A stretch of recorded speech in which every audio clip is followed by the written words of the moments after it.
be ignorant of the plight of people who live perhaps only a few miles away and who are the food producers for the country. It's a huge cost that you cannot imagine. But then they have to sell and dispose of all the assets that are in their family to ensure that this person is taken care of. Okay, so the people raising their hands have been bitten by snake? All around the world, like at this community gathering in central Kenya. The voiceless cry for help. But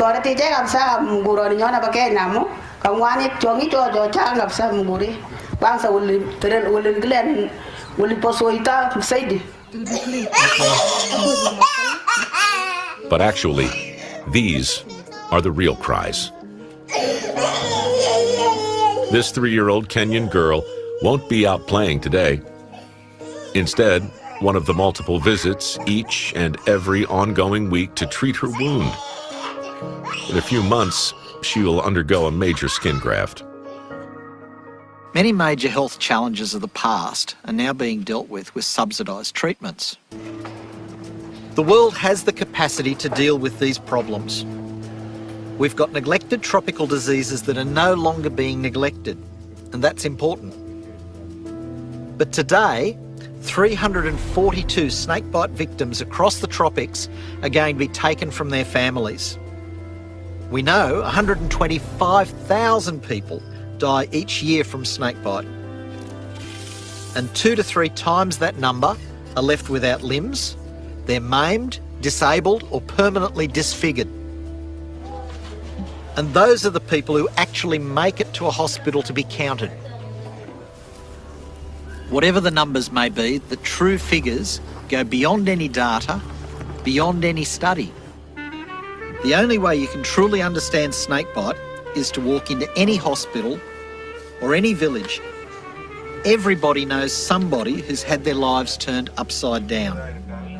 Snakebite is something that they fear more than malaria or tuberculosis, or in some cases, even more than HIV/AIDS.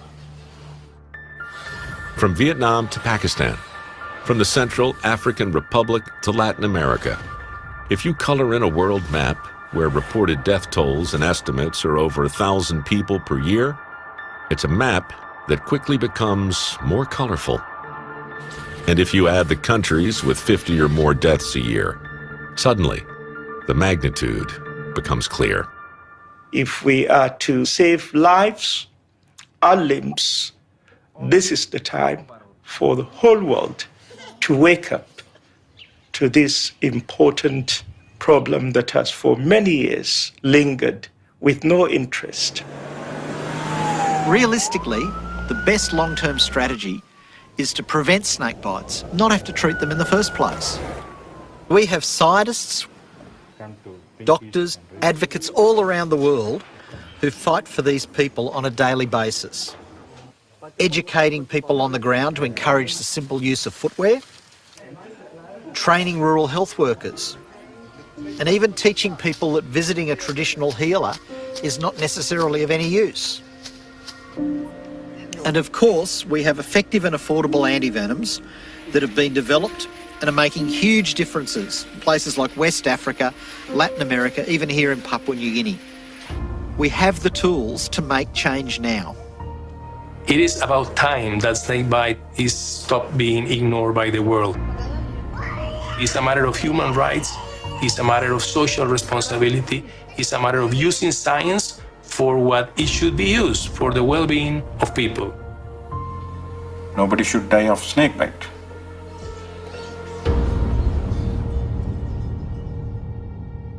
Those who are manufacturing the antivenom are backing off. If we are to save lives or limbs, this is the time for the whole world to wake up.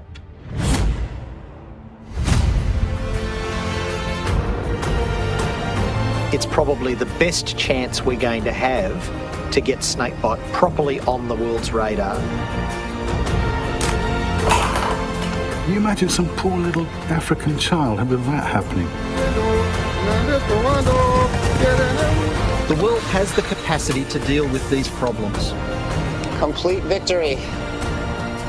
Getting this drug is a human right. It's not a matter of economic business.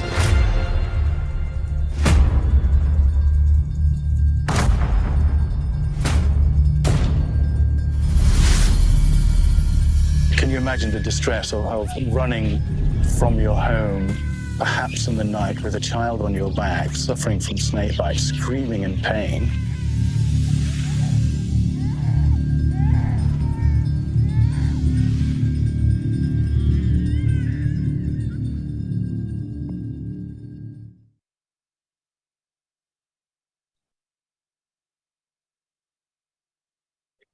So I think this is Dr. Lalu speaking, Prof. Lalu. I want to start off quickly by apologizing that my video is not on. It's because I'm load shedding, so I'm trying to save some bandwidth.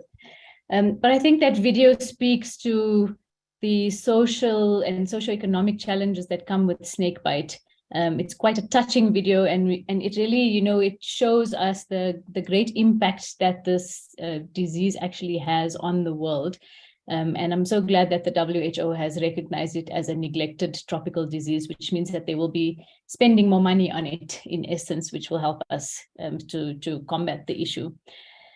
So that being said, of course, South Africa has got about 170 species of snake, and only about 15% of those are venomous. So you in the audience don't need to know every single type of snake that we get in South Africa. There are only about 10 to 15 species that are actually lethal to humans. And we will be specifically talking about the ones that are covered by our anti-venom. So you see that 1, 2, 3, 4 on the screen.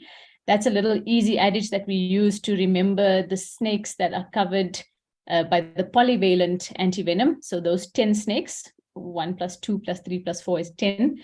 And then the +1 is for the one snake that is covered by the monovalent antivenom. So Tim, you can go to the next slide and we'll go into each of those snakes. So the first one is the runkels. So the runkels, you will see the picture on the right-hand side shows clearly the white bands on the neck of the runkels. This is a snake that it sort of looks and behaves like a cobra, but it's not actually a cobra. So you'll see that it has a hood. But unlike cobras, the snake is actually, they have live births and they have keeled, rough, sort of edged scales. So they're not the same genetic species as cobras, but like cobras, they hood and they also spit. They've got usually dark bodies, but the key feature is that white bands, the bands around the neck, the runkels, meaning bands around the white bands around the neck. A feature of this snake, and in fact, a lot of snakes do this, is that they play dead. Runkels is just maybe the most famous for it. So the message here is that if you see a snake like on the left, looking dead, the tongue may even be hanging out, it may look very dead to you. They often feign death in response to stress. And so do not pick the snake up because it might then turn around and bite you. So if you do intend on handling a snake or bringing a snake into the hospital after being bitten or something like that, then make sure you use, rather take a picture, I would say. But if you are going to be handling the snake, then use tongs or special snake handling equipment. I know people often use braai tongs or brooms and things and sweep it into a glass rigid container that it cannot bite through. But we'll get to more about the first aid and what to do when you're bringing a snake in. This is just the first one of the 10 that is covered by the polyvalent antivenom. So this is the runkel snake, found mostly in the northern sort of parts of the Highveld area. You can go on, Tim. The next one, the 2, is for adders. There are 2 adders that are covered by the polyvalent antivenom. The one on the left is the gaboon adder, and the one on the right is the puff adder. Beautiful snakes, as you can see. The gaboon adder on the left it's got this very distinguished pattern on it, which really makes it one of the most beautiful snakes. And you can see from the background that the snake is lying in that it really uses this pattern to camouflage. So almost blending right in with the leaves on the floor of the forest. And that gives us a clue as to where we find these snakes, which is generally in the forest areas in KZN. This snake is the largest adder in South Africa. It's the bulkiest, heaviest adder that we have. And with that, it's got the longest fangs, which go up to about 4 centimeters long, or even longer than that. That means that when the snake bites you, generally snakes bite subcutaneous, but if the fangs are 4 centimeters long, it could give you a bite quite deep into the muscle compartment, which is an exception for snakes. This one is rare in that sense. And it's got specifically not just cytotoxic venom. Runkels is also cytotoxic, but the Gaboon adder has got cytotoxic, hemotoxic, as well as cardiotoxic venom. So it's quite a potent venom and will kill you pretty quickly compared to the other snakes. You'll see when we talk about doses of polyvalent antivenom, you use a much larger dose for the Gaboon adder bites. On the right is the puff adder. The distinguishing features are that chevrons or V-shaped markings on the back. And although, it looks like a lazy snake in the sense of if you see it when you're going hiking, it might not move out of the way. It loves basking in the sun and really might not move if you come trotting along, and that's how you get bitten. But don't let that fool you. It's not actually lazy in the sense that it's got the fastest strike. So it takes 1/8 of a second for the puff adder to bite. That's about as fast as it takes for a balloon to burst. So it's quick on the strike. This puff adder is found all over South Africa and in most parts of Africa as well. The commonest bite, and you'll see down in KZN especially, there's a lot of articles written that come out of Ngwelazan and such areas with predominantly puff adder bites. The 3 in the 1, 2, 3, 4 adage is for the 3 mambas. So here we've got the black mamba, the green mamba, and the Jamison's mamba. Jamison's, just like the whiskey, that's the same name, Jamison's. So the black mamba is the one on the left-hand side. You can see that it's not entirely completely black. It's actually more gray. It can even be a dark brown or dark olive type of color, but inside the mouth is black, and that's where the black mamba name comes from.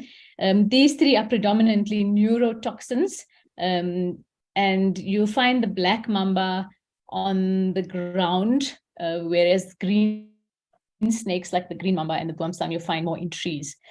So with the black mamba, it's a pretty aggressive snake. It knows its position on the food chain, if I can put it that way. It might not scare very easily.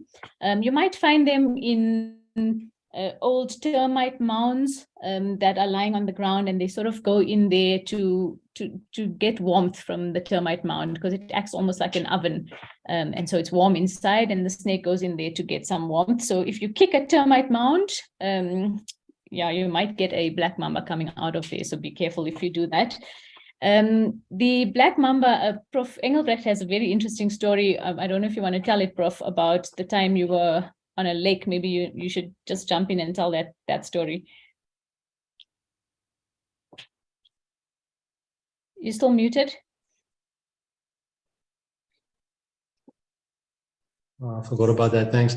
Yeah, no, it's just to illustrate how good swimmers all these snakes are. We were on a boat and we saw something coming through the water, and it was actually, thought it was a little crocodile or something coming our way. And as we focused our eyes, I actually saw that it was a snake, and as it came closer, I recognized it was a black mamba.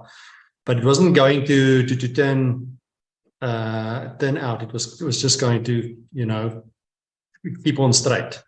Like you said, it's sort of not going to get out of the way for us. We were going to get out of its way, or it was going to come through the boat, and that would not have been a nice experience. But yeah, that was the person driving the boat had to throw it in reverse very quickly and let the black mamba swim past. So all snakes are actually excellent swimmers, which is quite interesting. Yeah, I find it interesting that the black mamba was not intimidated at all by a boat which it was going to collide with in its pathway. So that really shows the confidence that it has.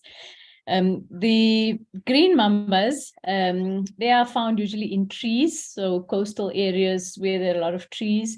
They are a little bit more shy, I would say, than the black mambas, also producing a predominantly neurotoxic venom, but they might have some cytotoxic effects, just slight cytotoxic effects, but generally predominantly neurotoxic. And then the Jameson's mamba, from our experience. some cardio as well, yeah. The one that will kill you is the neuro, but each of these have a little bit of other things as well. So you'll see when we get to the terminology and the change in terminology, actually, that most venoms are mixed. So I'm just telling you the predominant one so that you know what to look out for as the main symptom. And then on the one on the right is the Jamison's mamba, and that one's actually not really found in South Africa, but more in the northern Central Africa and Western Africa, so Namibia and those. But the reason it's on our list here is because our antivenom it covers the Jamison mamba as well. So we produce the polyvalent antivenom for the larger Africa, and Jamison mamba is then covered in it. So far we've had 1, 2, 3, and the next one is going to be a 4, and those are the 4 cobras. So the picture on the top left is a snouted cobra. This is the one that we find in our region here up in Gauteng, sort of the northern parts of South Africa. It is neurotoxic as well, predominantly, just like the mambas are as well. You'll see that you get some cobras that are spitting cobras and some that are not non-spitting cobras. So the 4 that we cover, the only spitting one here is the Mozambique spitting cobra, which is the bottom right image. And that is predominantly cytotoxic. The other 3, the snouted cobra, the one on the right, top right is the Cape cobra, the one on the bottom left is the forest cobra. Those 3 are non-spitting cobras, and so predominantly have neurotoxic venom. So the key features of each of these cobras, the snouted cobra, it's usually got a yellowish, sort of yellowish brownish coloring to it. It's got the snout, which is what gives it its name, like the nose that looks a little bit like a snout. And it's also quite aggressive in that it can bite you many times, especially if you are interfering with it or not letting it do its own thing. The Cape cobra on the top right, that is also a yellowish snake. It can range anywhere from yellow to brown and be quite dark as well. So in this picture, you can see it's quite darkish, but it does have that yellow glistening coming through. All the cobras have very shiny, glistening, smooth scales, and that separates them from the wrinkles, for example. So this is a Cape cobra that was actually taken. This photo was taken by a friend of ours, an emergency medicine doctor, Dr. Hoffeld, who's visited Kakamas a few weeks ago, in fact. And this little Cape cobra came down the wall in the lounge while they were watching TV and almost bit them. So the Cape cobra, obviously in the Northern Cape and in the Cape regions, if you've got a yellow snake that's sort of in the northern parts of South Africa, it's probably a snouted cobra. And if it's a yellowish snake in the southern parts, it's probably a Cape cobra. The forest cobra, bottom left, is the one that is found mostly in KZN areas. This is actually the largest cobra in Africa. So it gets quite large and strong. It's a very strong swimmer. And the key feature, those sort of radiation lines that come off the eye, as you can see in the picture. And then the one on the right is the Mozambique spitting cobra. This one is really quite a meanie. It's aggressive, bites multiple times. Some people like to say it's like a gangster on tuk. That's the kind of feeling it brings about in people. But really, it's trying to catch its prey. So it often bites sleeping people. If you're sleeping and your hand moves, the snake thinks it's maybe a mouse or something, and it wants to catch that prey, and so it strikes. But the key thing is that it strikes often multiple times in the same patient. And so you get a few bites, and people used to think that it was called, was skip lesions actually, but now we're more tending to think that it's actually multiple bites rather than skip lesions, which doesn't really make sense, you know, for lesions to skip areas and make another lesion. So that's a summary of the 4 cobras. The key distinguishing feature for the Mozambique spitting cobra is the fact that the face is a chestnut color and the belly is a salmon sort of pink. That's fine. I can just chip in there, Vidya. Yeah. The scientific names of these cobras is Naja, which comes from the Indian Naga, referring to one of the Indian gods. For specifically the Cape Cobra, Naja nivea, the nivea refers to the glistening appearance. So as you can see there, it's quite shimmery, which is quite a distinguishing feature of the Cape Cobra.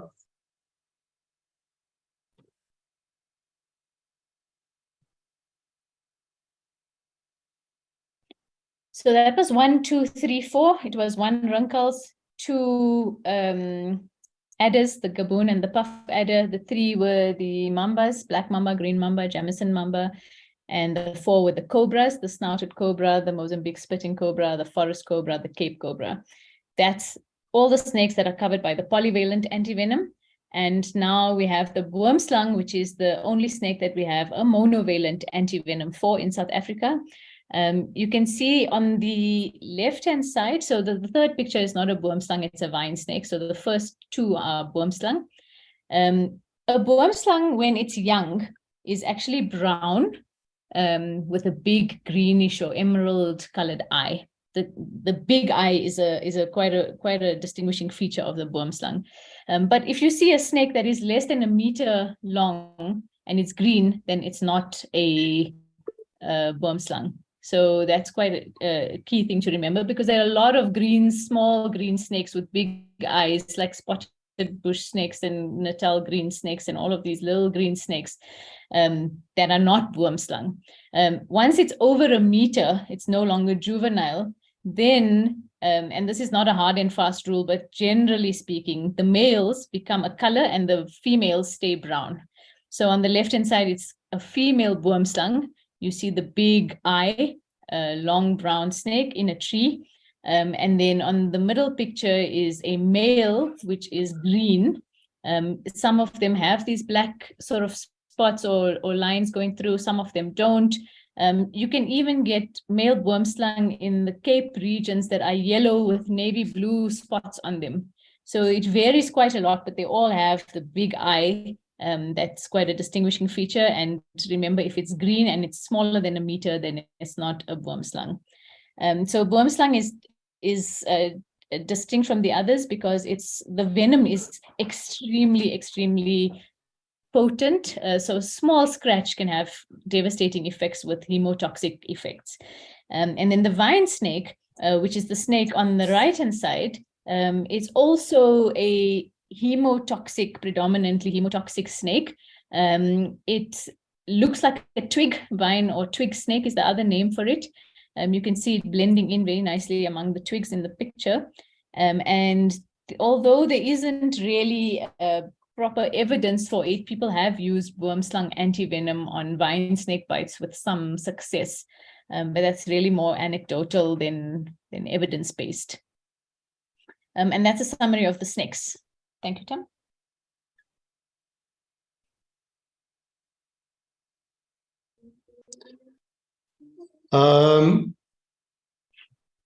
Just to add onto the issue of the snakes, we're not going to go tonight really into the fangs, the back fanged and front fanged and hinging front fanged fangs. But it is interesting just to mention that the boomslang, with the other snakes like the cobras and the adders, have got hollow fangs.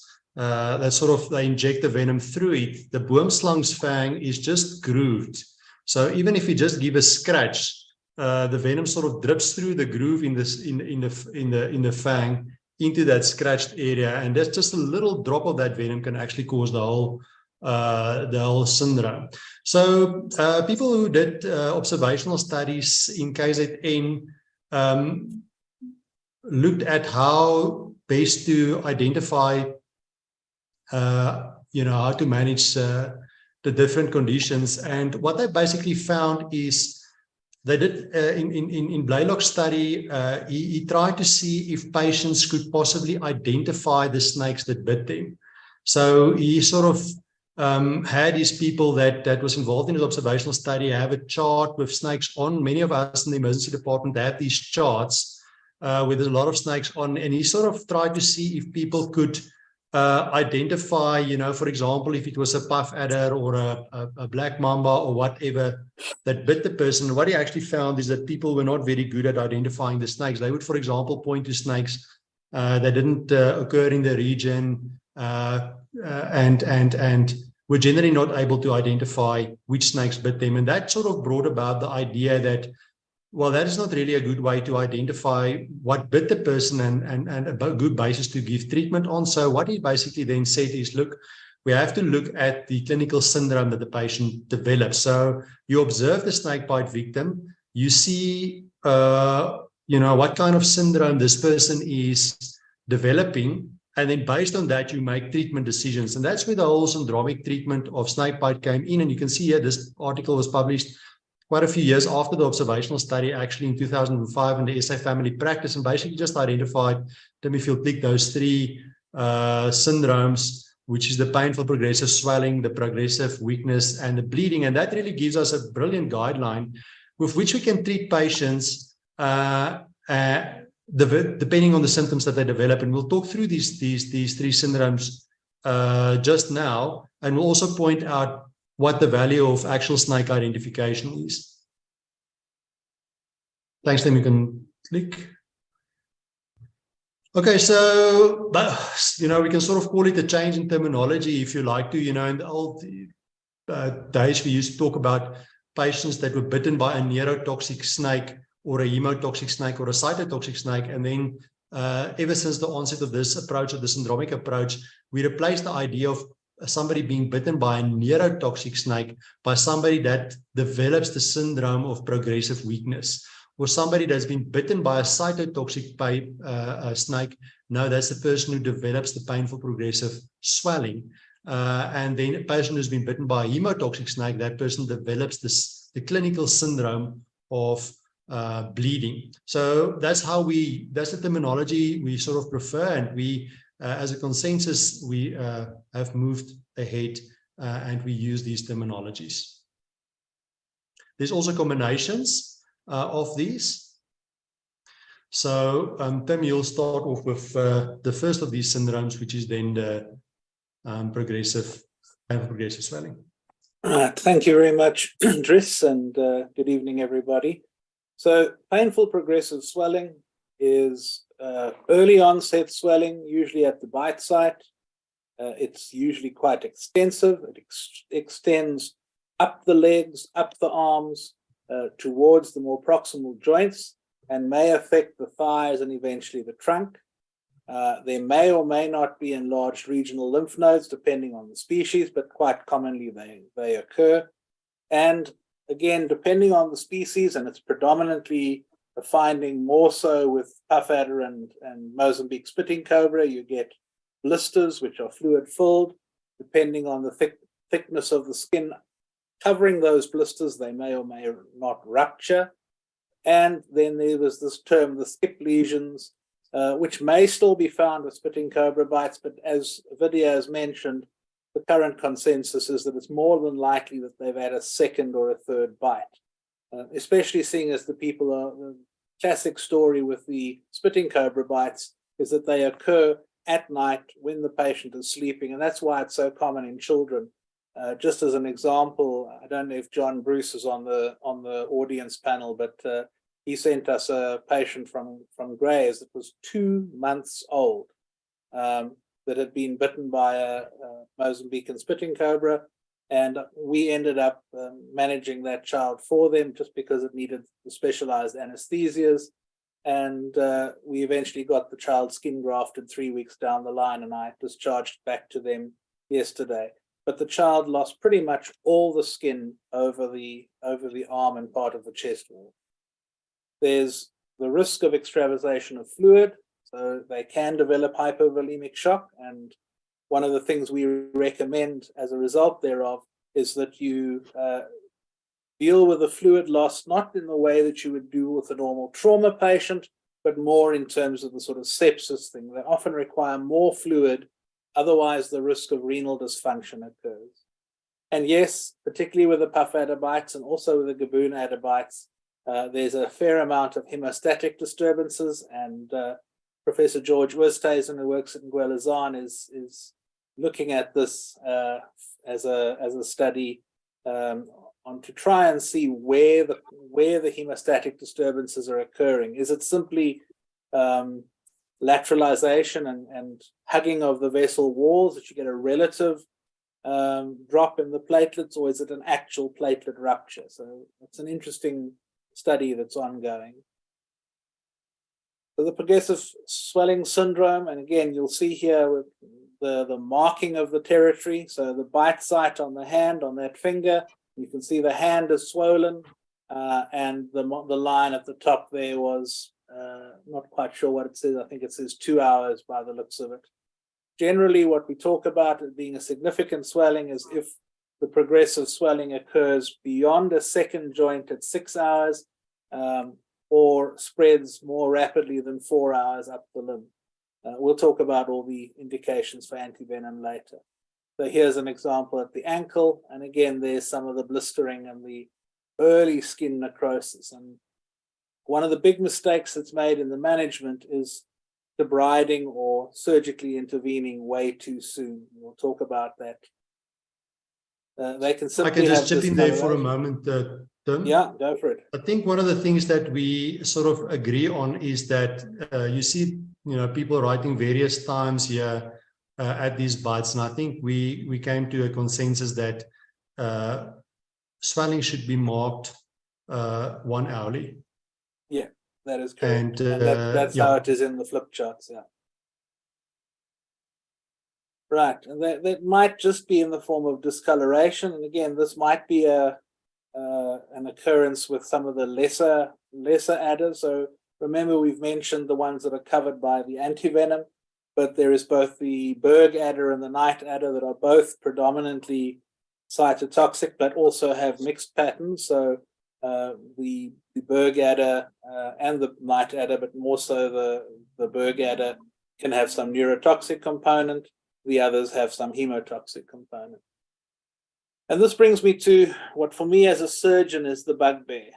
And people that have very little experience or less experience with managing snake bites, everybody in surgery has this concept of a firm swollen limb is a compartment syndrome, and the treatment for a compartment syndrome is to go and cut the fascia open and do fasciotomies. Remember that with the exception of the gaboon adder bite, which is incredibly rare, I mean, there's probably maybe 3 or 4 of those a year in the entire country, and they're all in northern KZN. The painful swollen limb is as a result of the subcutaneous spread of venom. So what I'm trying to get across to you is that true compartment syndrome is incredibly rare.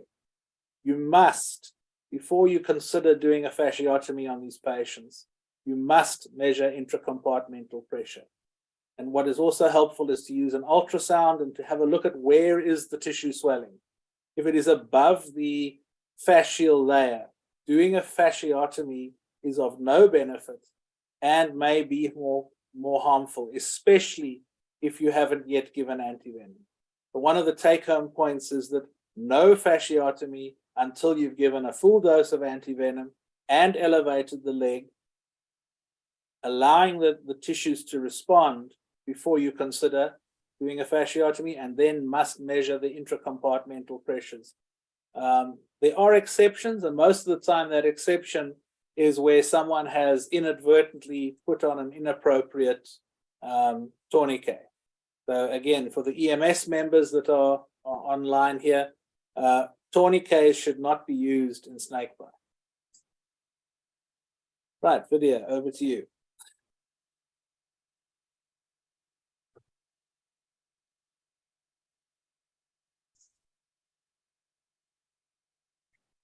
Vidya? Vidya, you're on mute. Oh, sorry about that. Yeah. I said I just wanted to demonstrate a case study that we had not so long ago that was that we actually published in the South African Journal of Surgery. And this is a patient that we had that was bitten by a puff adder.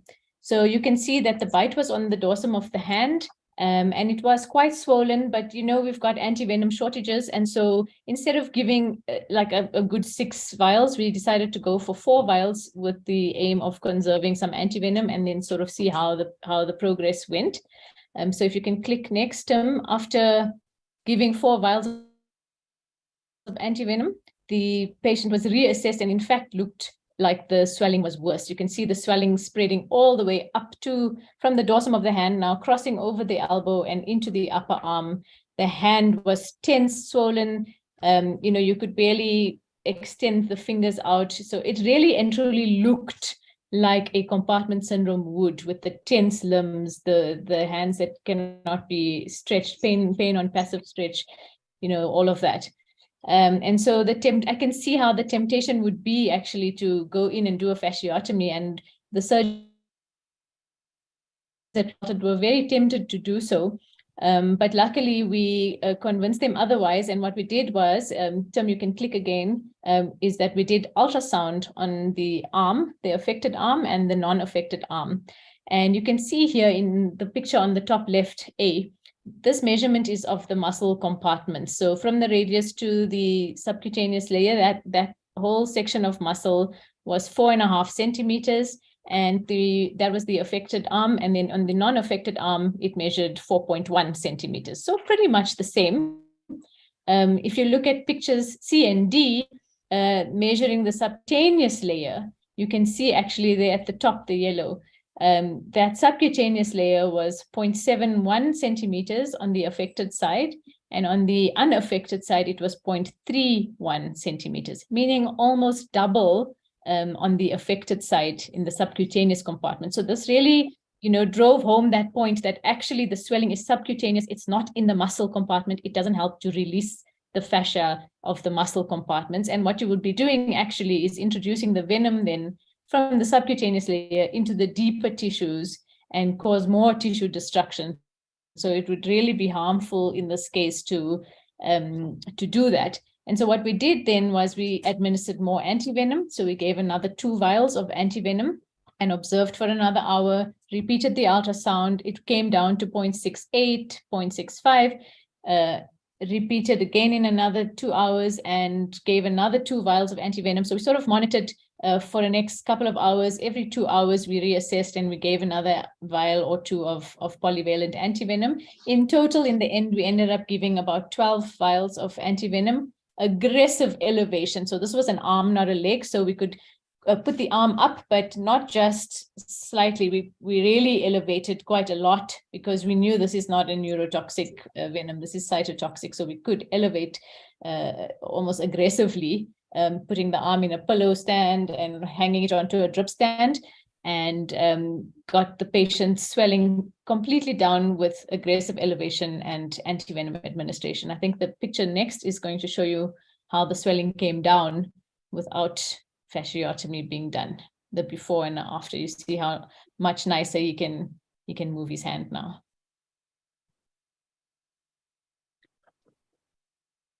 So this video just illustrates the point of pseudocompartment syndrome and when to cut and when not to cut.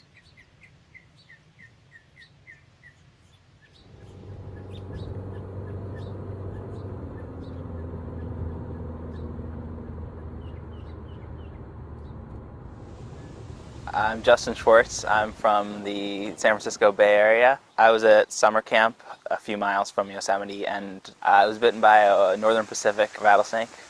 I was sitting there and had my arms dangling at my side, and I was in the middle of a conversation and I felt a sharp pain in my left hand, and as I pulled my hand up, I saw a snake fall down. I ran over to them and yelled out, "I got bit by a snake, I got bit by a snake." The bite was right in the palm of my hand. After all the INDs and the cleaning that they did, the original bite marks from the fangs were never visible. I had no idea how severe this was going to be. It was really quite a rescue that took place. They put me on the stretcher, and by the time I got to the trailhead, it was about 5 hours after the bite, and there was a helicopter waiting for me there. They put me on the helicopter, took me to UC Davis. That second helicopter ride was when they started the anti-venom treatment. I eventually got 30 vials. And so that the treatment for that didn't start until like probably around 7 or 8 hours after the bite, which is a really long time. You can see this original scar was from the fasciotomy. They cut my arm open from here all the way up, almost to the shoulder. What we don't do well is apparently a lot of surgeons have this idea that you have to cut, because that's what they do for a living. And they still have this idea that fasciotomies are the way to treat snakebite. It's used when things look grotesque, but they can be used in the event of true compartment syndrome, which from what I've read and what I've seen is fairly rare. You can have grotesque swelling of an extremity without the need for fasciotomy. There are legitimate reasons to do a fasciotomy, but in snakebite, it's extremely rare. I've never seen a snakebite that needed a fasciotomy. And I've seen a lot of snake bites. Let's start out by saying it's an area of controversy, and that surgical training may be different from medical training in this regard. And that surgeons and orthopedists in particular who deal with elevated tissue and compartment pressures under other circumstances have a certain way of responding to that. And if you have a crush injury, for example, of an extremity, and you have bleeding and swelling inside the muscle compartment, if you don't release that pressure, you get loss of that muscle tissue and loss of that function. And so fasciotomy is the proper management for those cases when you can't reduce intracompartmental pressures by conservative means. The traditional surgical training, as far as I can tell, because they can do fasciotomies and the bites within a few days look awful, they're often trained to do the fasciotomies. But as antivenom has become increasingly available, and as the adage of give sufficient antivenom early enough has been sort of passed through at least the emergency response community, so the ERs are trained to give plenty and give it early, we're seeing little need, probably no need. That's a bit drastic to say it's never appropriate, but rarely appropriate to do a fasciotomy. The use of fasciotomy was not developed for snakebite. Fasciotomy was intended to be used for compartment syndrome that comes when you have an increased pressure in a muscle compartment because of, for example, bleeding. So if you've had a wound that penetrates into the muscle compartment from a stab wound or an auto accident or a broken bone where it broke just so, and a big rush of high pressure blood fills that. So orthopedists who've been trained that after a car accident, a high pressure in the compartment needs to be treated by relieving the pressure, translate that knowledge to a wound where you have swelling and pain, and they, without thinking it all the way through, since they don't know snake venom biochemistry, they try to apply the same principle. And it's easy to see where that came from. The problem is that it's not the same principle. Snakebite's a different clinical entity. As I mentioned, the venom goes subcutaneously in the vast majority of cases, maybe all but a handful of cases. It's subcutaneous edema and swelling that's occurring. The skin has a certain amount of elasticity, and it can swell up to a certain point, but after it reaches a certain point, if there's more edema that's getting into the tissue, pressures are going to start to increase. And that'll be pressure in the subcutaneous tissue, and if it's circumferential around an extremity, it'll be pressing on the muscle compartments that are deeper to those areas. And so pressures in the muscle compartments can go up because of this extrinsic external pressure. We think that in the vast majority of cases, if not all, that elevating the extremity, which helps to drain the subcutaneous edema fluid, and the use of adequate amounts of antivenom results in decline in tissue pressures, and that is the appropriate management.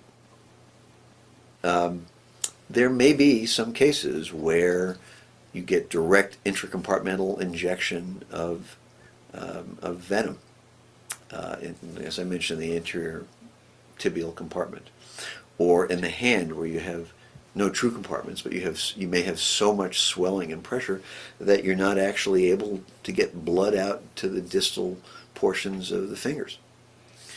And you may or may not be getting adequate, reduction in pressures by elevation and antivenom. It's not clear whether these patients benefit from fasciotomy either. We have some animal studies that suggest that even in those kinds of scenarios, that antivenom and elevation is superior to either fasciotomy or fasciotomy plus antivenom. So most medical toxicologists, I think, would say that fasciotomy is rarely, if ever, indicated in these cases. It's a medical problem, not a surgical one.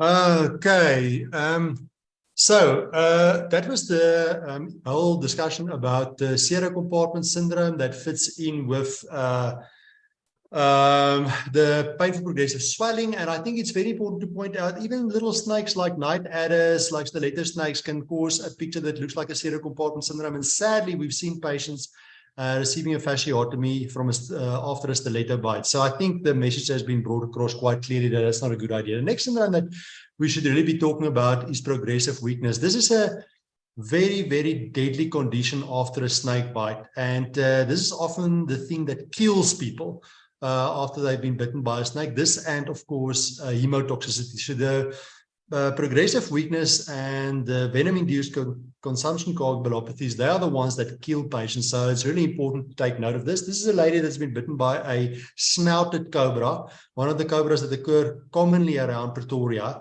And she just got up one morning and she put her foot down. The snake was under the bed. It bit onto her toe. It really latched onto her toe. The snouted cobra sometimes really latch onto the thing that it bites. She had to really kick and do things to get rid of it. And then she got some help. The people ended up coming there. They helped her. They killed the snake, which we actually don't feel is always necessary. And they transported to a hospital. And I think the sign that you see here that is important is just look at the eyelids for a moment. You can see how her eyelids is literally drooping down. She's trying to open her eyes. She's trying to communicate. She's slurring her speech, but she really can't communicate. And that droopy eye is what we call ptosis. And that's a very important early sign. It's one of the earliest muscles that gets paralyzed is the muscles of the eyelid. Muscles get paralyzed, sort of different muscles at different times from neuromuscular blocking agents. And the eyelids get paralyzed quite early. And so in this case, quite clearly she had ptosis. And that's a sign of neurotoxicity after a snouted cobra bite. Go to the next slide. Done. Next slide. This is another very interesting case. You can play that video. Look what this little kid is doing. It's also a very good example of ptosis. You're going to see he's actually, if you play that video another time, it didn't play so nicely, you'll see he's actually trying to use his thumb to open his eye. This little kid was also bitten by a snouted cobra. And a very interesting clinical picture. He came to us, he had absolutely no symptoms. And we assessed him, nothing. There was fang marks, but, we couldn't find anything. A decision was made to discharge this child. The next day, the child came back, and that's how he presented. Now it was very clear that he had neurotoxic symptoms. He was struggling to get his eye open. We came to the conclusion that this child was bitten by a snout cobra, gave him antivenom, and quite quickly after that, the child actually the whole thing actually resolved. You can go to the next slide.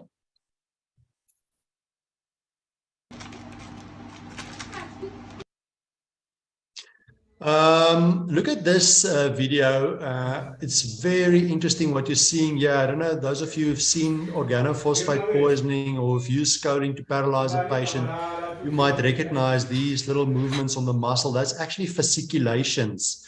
And this is something that you see only after one type of neurotoxic snake bite in South Africa, and that's really your black mamba bites. Black mambas differ a little bit from the cobras in the sense that the cobras generally have what we call alpha neurotoxins. Alpha neurotoxins, those of you who give anesthesia, it's exactly like the non-depolarizing muscle relaxant. You just inject it and the patient's, it blocks the postsynaptic neuromuscular receptor and the patient actually become completely paralyzed. That's how the cobra's venom work. But the mamba has got that alpha neurotoxin, but in addition to it, it has got two other toxins. The one is called fasciculin, and that's one that actually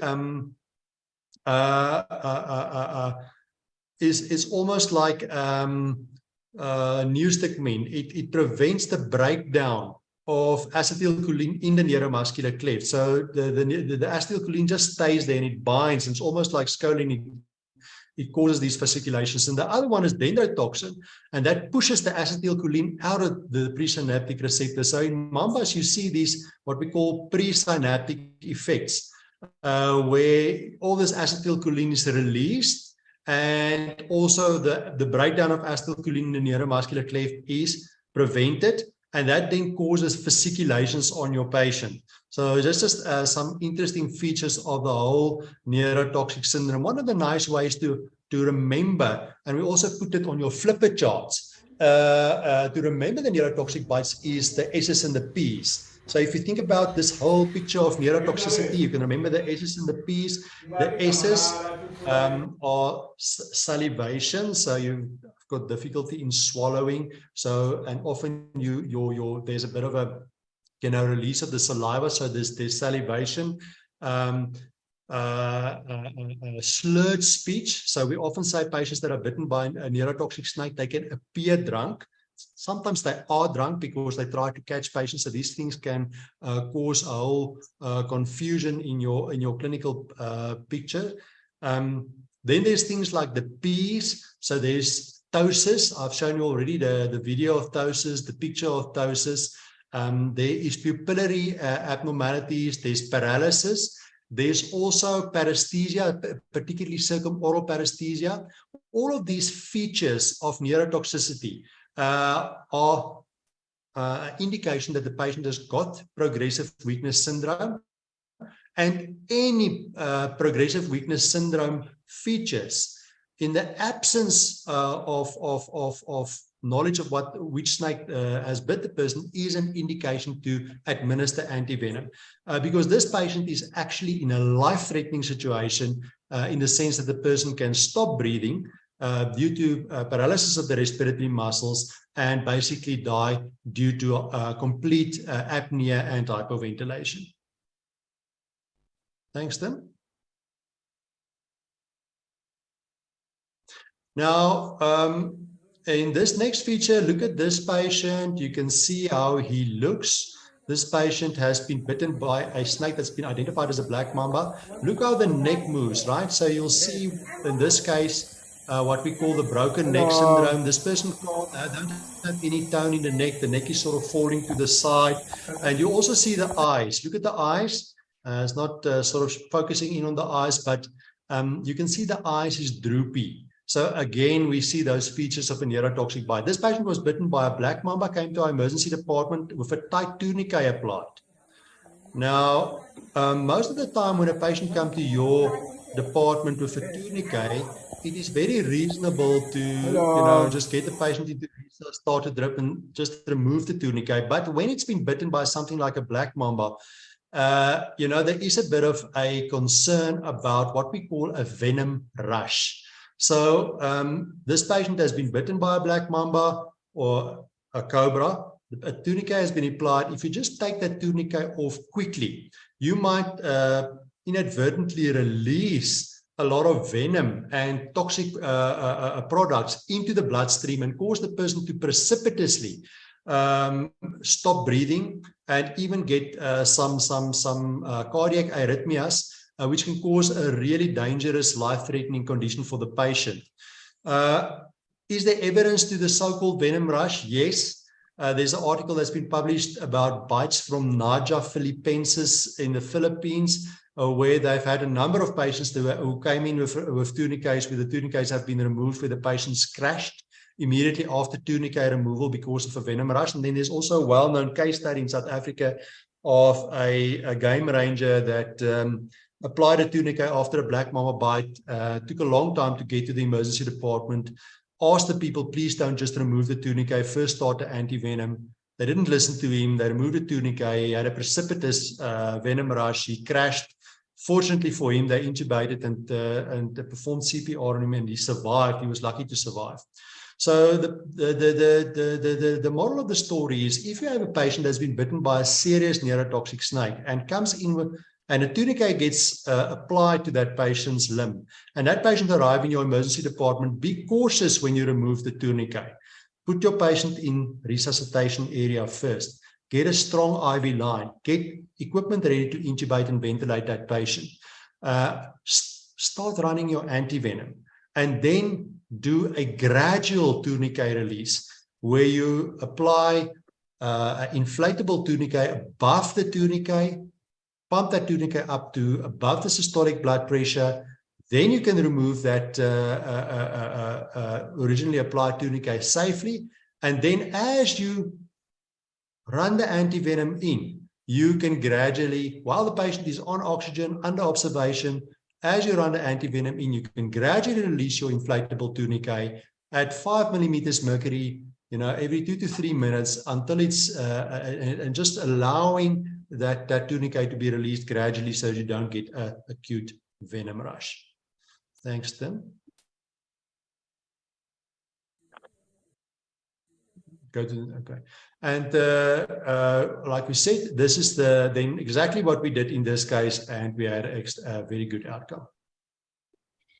Before I go on to the bleeding syndrome, if I can just mention that we mentioned that the tourniquet, if it's inadvertently applied, I see there's a question in the Q&A that's wanting to know if we should be putting on tourniquets, and there we definitely say you should be using a compression bandage rather than a tourniquet if you think it's neurotoxic. If you think it's cytotoxic or bleeding, then there's no point. You can just sort of stabilize the arm at the level of the heart. But if you think it's neurotoxic and it's going to take you longer than about half an hour to get to the hospital, then you can use a compression bandage rather than a tight tourniquet. Or a lot of people come to us with shoelaces or wire or belts and things that are used as tourniquets, and those are not advocated at all. We can also just refer to the flipper charge here, where we generally, for these bites, recommend pressure bandages, but there's a very, very narrow indication for a tourniquet. Tim, I don't know if you want to just say a little bit about that very, very narrow indication, because there is a very narrow indication for it. Yes. Yeah. It's literally 2 indications, and it's 2 snakes, the black mamba and the Cape cobra. And it's only if time to access to definitive medical care is going to exceed 90 minutes. So you're out in the bush or up on Table Mountain and you get bitten by a Cape cobra, and the Metro helicopter is not available, and it's going to take you 90 minutes and they're going to have to carry you out. Or you're in the middle of the Mfolozi National Park and you get bitten by a snake and the nearest ranger is about an hour away. So all others, for the neurotoxics or the progressive weakness, will do adequately with a pressure bandage. And so the consensus committee said very clearly, we do not recommend the use of tourniquets, but if you are going to use one, it should be a proper commercial cat type tourniquet, and it's only for 90 minutes plus. Right. If I can So, spend yeah, one minute on maybe 10 seconds on it to just point out something. If you look at guidelines from the rest of the world, you find North America that says absolutely never use a tourniquet or a pressure bandage because they only have got hemotoxic/cytotoxic rattlesnake species. That's the main venomous species. So in their guidelines, you get that approach. When you go to the Australian guidelines, you get a very strong emphasis on the pressure bandage. And that's because there's only hemo and neurotoxic snakes in Australia. And that's why those two guidelines from North America and Australia are paradoxical. We in South Africa and Africa have got the cytotoxic puff adders and non-spitting cobras on the one hand, and then the neurotoxic snakes on the other hand, and hence we have to have a bit of the one and a bit of the other. We can't just say you have to never use a pressure bandage like you can say in North America. I just wanted to point that out. Yeah, that's a good point. Vidya, back to you. Yeah, and that's why we have to use our brains here. So moving on to the bleeding syndrome, we've done painful progressive swelling, we've done progressive weakness, and now we're going to talk about the bleeding syndrome. And here it's generally speaking, the worm-slung has the most potent consumptive coagulopathy, but you do get some bleeding with the some of the cytotoxic, previously cytotoxic or painful progressive swelling snakes, especially the puff adders, got some coagulopathies and thrombocytopenia associated with it as well. So focusing on the worm-slung then, it's actually got a potent procoagulant effect. And then once your clotting factors are used up, a consumption coagulopathy, meaning once your clotting factors have used up, then you start bleeding because you don't have any clotting factors left. And so you get this activation of prothrombin with a massive fibrinogen conversion. You know what, Vidya, I think you must switch off your... Am I breaking up? Okay, let me switch off my video. You're coming across fine on my side. Oh, okay. All right, maybe Dries, it's your internet then. Okay, so as I was saying, so you get the activation of prothrombin, fibrinogen conversion, and then fibrinogen depletion. We call it a VIC, a venom-induced consumption coagulopathy. And as I said, because it takes time, it's first procoagulant and it takes time to deplete the clotting factors, that's why you get this delay. And so the onset of bleeding usually develops 4 to 6 hours after the bite. And that explains that delay. Tim, you can go to the next slide. But it can even be as far as 36 hours. Yeah, and that's why you got to observe the patient even longer. So the clinical picture in that case would be then oozing of, it can be mild or it can be very severe. So anywhere from oozing from the puncture wounds, gum bleeds, nose bleeds, bruising, all the way up to vomiting blood, hematemesis, melena stools, hematuria. Worst case, of course, is going to be when you have the intracranial bleeds and DIC with multi-organ failure. You do get platelet dysfunction as well. You can get thrombocytopenias, and classically, you'll see that INR is more than 10. Can go on. This is a patient that we had that presented to our emergency department here in Pretoria. So worm-slung is found all over South Africa, and we often get them here. They're quite shy snakes though, so they don't often bite people. But of course, when people interfere with them, then they will, get angry and bite at them. So this was a patient that, or a person who was at his swimming pool, saw a worm-slung, decided that he wants to catch the worm-slung and use it and pose for photos. It was him and the girlfriend in the bikini holding a worm-slung, taking pictures with the worm-slung. So what they did was they tied the mouth of the worm-slung closed with some tape, and then posed for the photos. And as they were sort of releasing that tie of the worm-slung's mouth, it nabbed him in the finger. So he was also a little bit intoxicated at the time, as people are when they try to catch snakes and tie their mouths shut. And so he presented quite late. He only came to the emergency department the next day, by which time he was already oozing from that wound. That wound was literally, you could press on it for a full 10-15 minutes with a lot of pressure. And when you remove that gauze, it was still oozing and oozing and oozing. And so we gave him monovalent antivenom. We had 2 vials. We gave him those 2 vials, and he ended up in ICU using about 140,000 Rand worth of blood products, cryoprecipitate, FFPs, the works, and stayed for quite a while. Also went through an alcohol withdrawal phase there in ICU. So it was an interesting case. But the moral of the story here is, if you know for a fact that it's a worm slung and they came in early, if they came in early, you should actually give that antivenom before the consumption coagulopathy has time to develop, and you will save yourself massive of amounts of blood transfusion and blood products later on. So that was an interesting case we had. You can go on to the next slide. Right, so just to give you some idea of these flipper charts, we've started with the layman, and I know there are some lay people, non-medical people on the webinar tonight. So this is for you. That starts with the cover picture, and then the second page is the do's and don'ts. And importantly, mark the bite site, call for help, keep people calm. Try and take a photograph of the snake. Don't kill it, don't capture it. If you see the snake, take a photo. We've all got cell phones. Cell phones have cameras. And then the do nots. Don't cut the snake bite wound, as some people try and do. You're more likely to, let me just hide that. You're more likely to spread the venom. Don't suck on it, because while it doesn't really do much to you, it can contaminate the wound with your mouth organisms, which can lead to sepsis. Don't go and chop fingers and toes off. You know, it's not a comedy movie starring Schuster.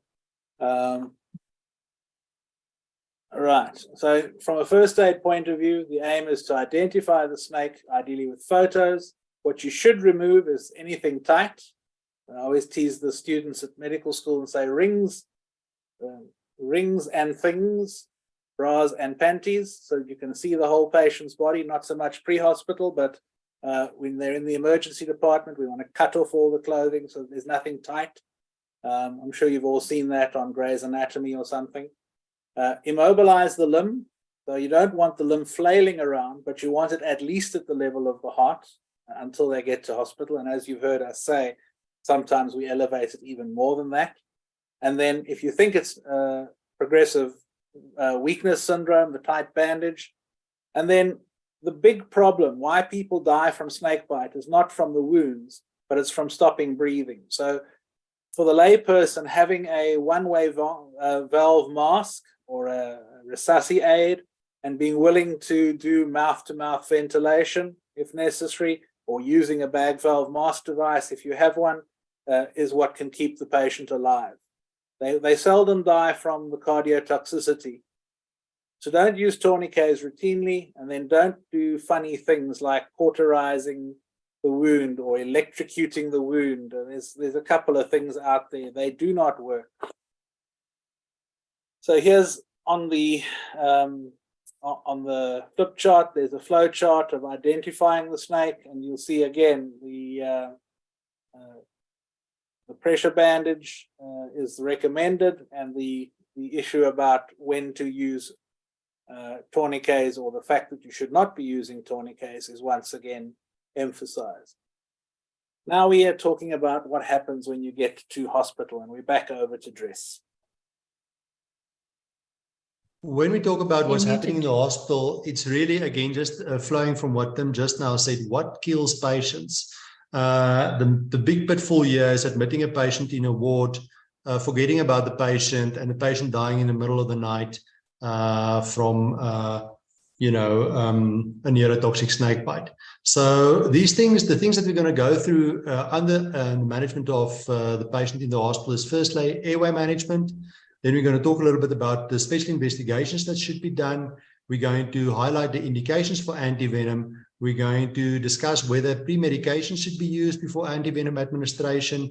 We're going to talk about how to mix up the antivenom and how to give it. We're going to talk about ancillary treatments like neostigmine, and we're going to talk about in-hospital observations. Thanks, Tim. Just to come in here, I saw a question before we even started from someone, I think it was Casper Fenter, about neostigmine. So I wanted to reply to him and say this will be answered during the talk. Okay, so again, for the snake bites in the hospital environment, there's also an EMS provider one. This is when the patient gets there, the standard stuff that we've all learned in the advanced life support courses, scene safety, the trauma principles of airway, breathing, circulation, etc. The issue of how to safely remove the tourniquets, what vital investigations and bloods to do, and importantly, if you're worried about the hemotoxic bites, we talk about this 20-minute whole blood clotting test, and I'm sure Dries will expand on that. And then you'll see at the bottom there as well what he's mentioned, the P's and the S's, the signs and symptoms. It's largely a clinical assessment. And then once you've done your clinical assessment, what you need to intervene. Interesting, you'll notice that we say for intubation, you want to avoid neuromuscular blockers, and particularly succinylphonium, which can enhance the effect of the neurotoxic venoms. And if you really think you need a muscle relaxant, which you really probably don't need for these patients, you should be using rocuronium.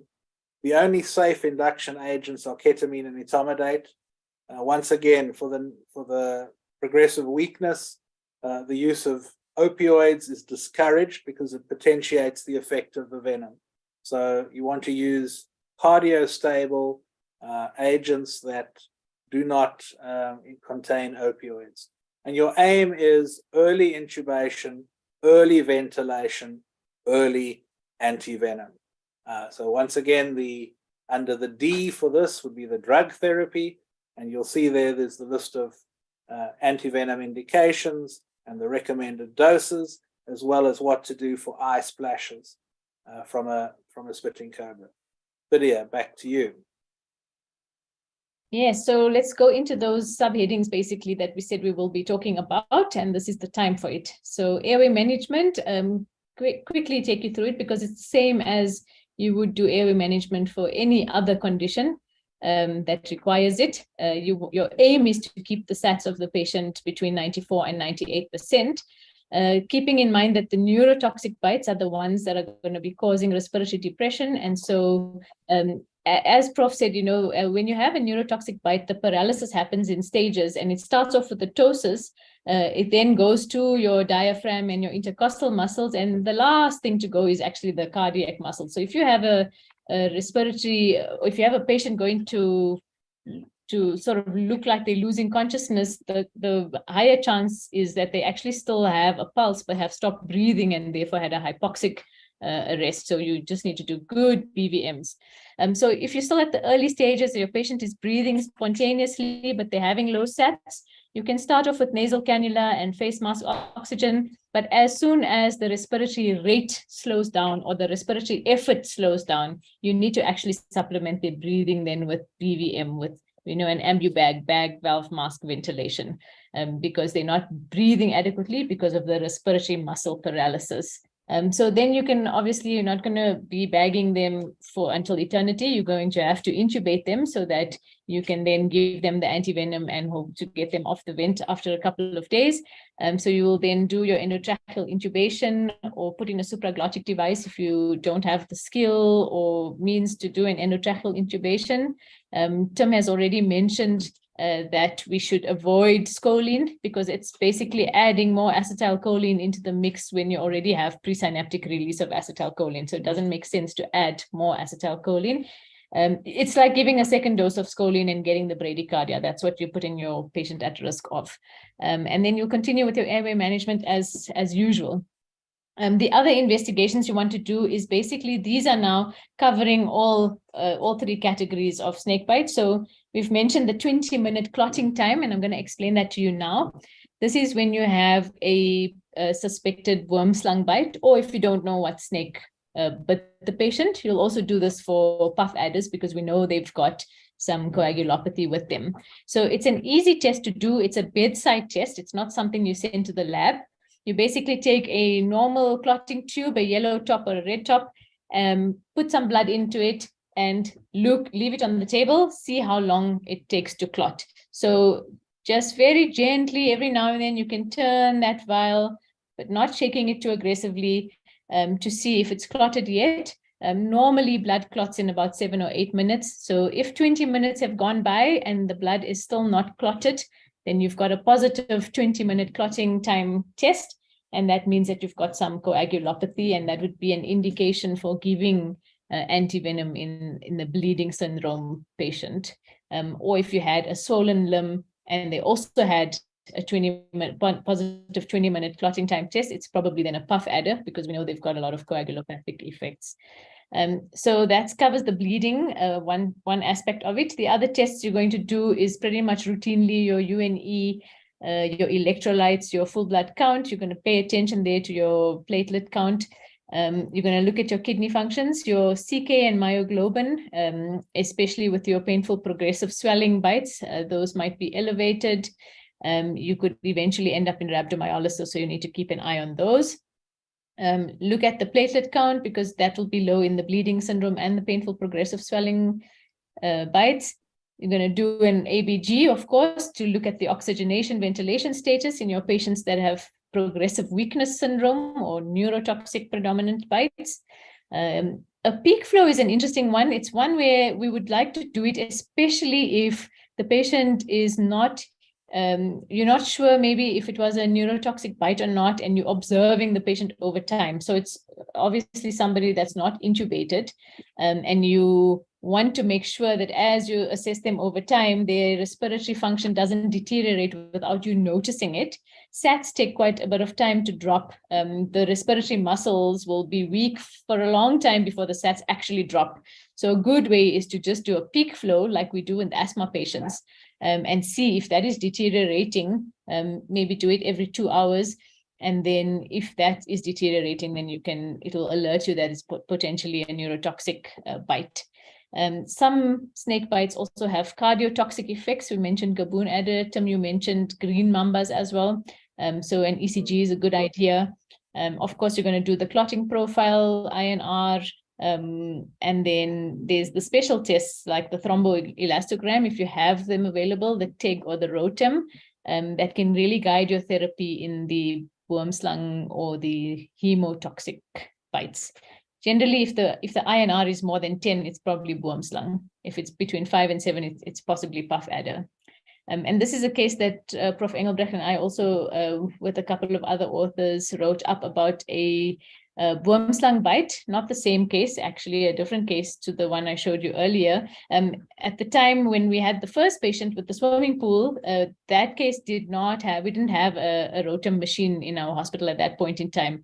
And later we got one in our ICUs, and so we were able to use it. So when we subsequently had this patient, we then decided to use the ROTEM, which was available in ICU, to guide the therapy. It tells you specifically exactly, which factors you should replace, or is it cryoprecipitate that you need. Is very informative as to which part of the clotting cascade is deficient and what you should give. And so if you have a patient that had a worm-slung bite and you give antivenom and then you do a TEG or a ROTEM, it will guide you as to whether you should be giving another dose or not. So it's a very useful test if you have it available.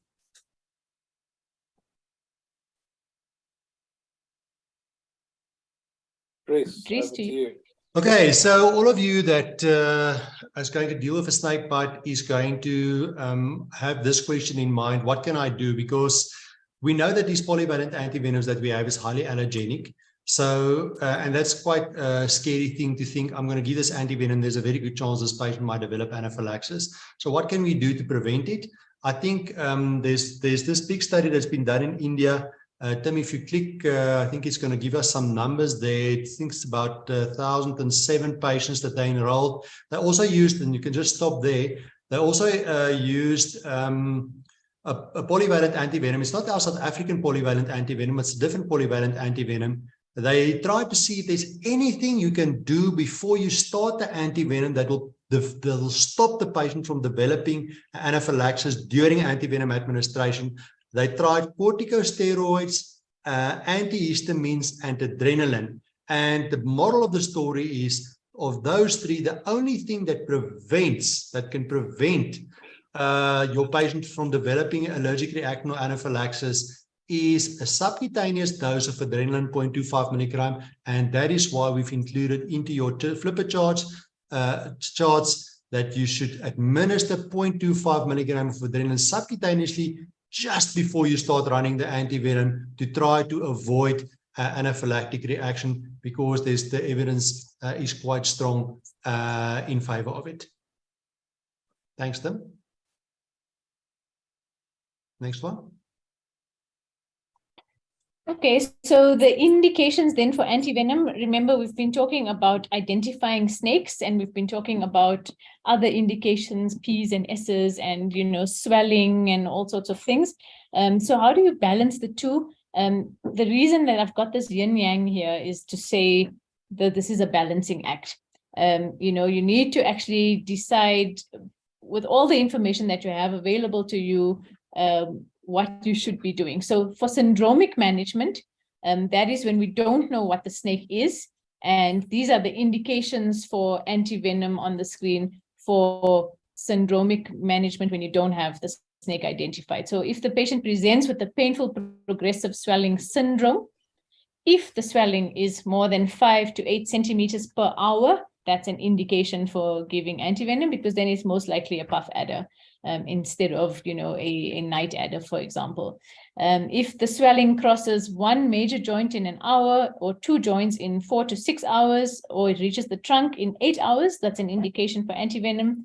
If there's swelling on the torso that constricts breathing, or swelling on the face or neck that might also compromise breathing, swelling with notable discoloration, that is more likely, or in keeping with the Mozambique spitting cobra bites, that's also an indication then for antivenom. The difference in puff adders usually have the big swollen blistery type of looking wounds, whereas the Mozambique spitters usually have the discoloration and the underlying necrosis and gangrene. So they differ slightly in the way they look, but both of them are indications for antivenom.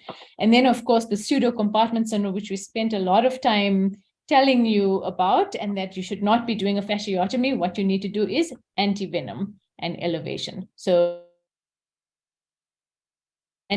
clear indication then for antivenom.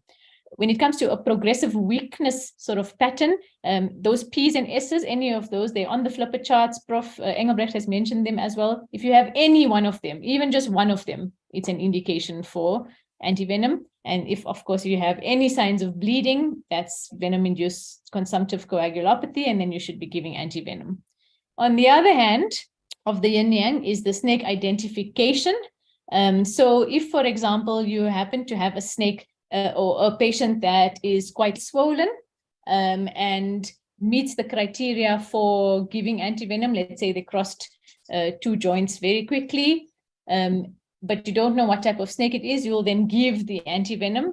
It could happen that that snake turns out to be, for example, a night adder, and the antivenom was then given unnecessarily if you had identified the snake, because night adders, you swell quite a lot, but it's not covered in the antivenom. So it's almost a waste of that antivenom, or the chances of anaphylaxis is not worth it if you knew for a fact that it was a night adder. So that's how you've got to balance. If you don't know what it is, then you're going to give it and take the chance, risk versus benefit. On the other hand, if you have a boomslang bite and it's maybe a tiny little scratch, your patient is completely asymptomatic.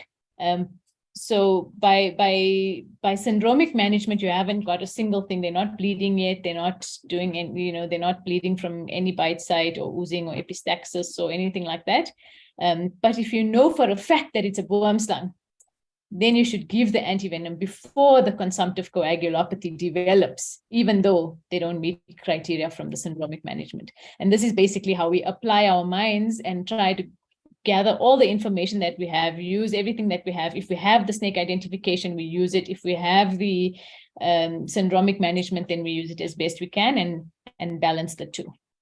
I think that answers one of the questions in the Q&A as well regarding that. You can go on to the next slide.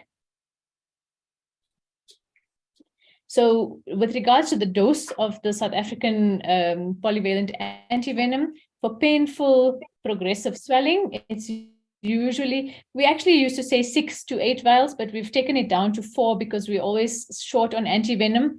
And so we can maybe be a bit more conservative, 4 to 8 vials, and add more if there's a pseudocompartment syndrome or if the patient's not responsive. For progressive weakness, we like to go a bit higher because, as you know, the chances of respiratory depression is higher. So 8 to 12 vials as initial doses, and then you can repeat after that if necessary, 2 vials. Gaboon adenobites, we're going to go for 20 vials. And for wormslang, it's the monovalent antivenom. And so that's just 2 vials. For all of them, after 2 hours, you can reassess and give another dose. We've mentioned this already. I think you can move on, Tim, because I see we are short on time, and we've mentioned that you need to be in resus, sit next to the patient, treat for anaphylaxis with the pretreatment, and then not to give the steroids and the antihistamines prophylactically, but only if anaphylaxis actually happens.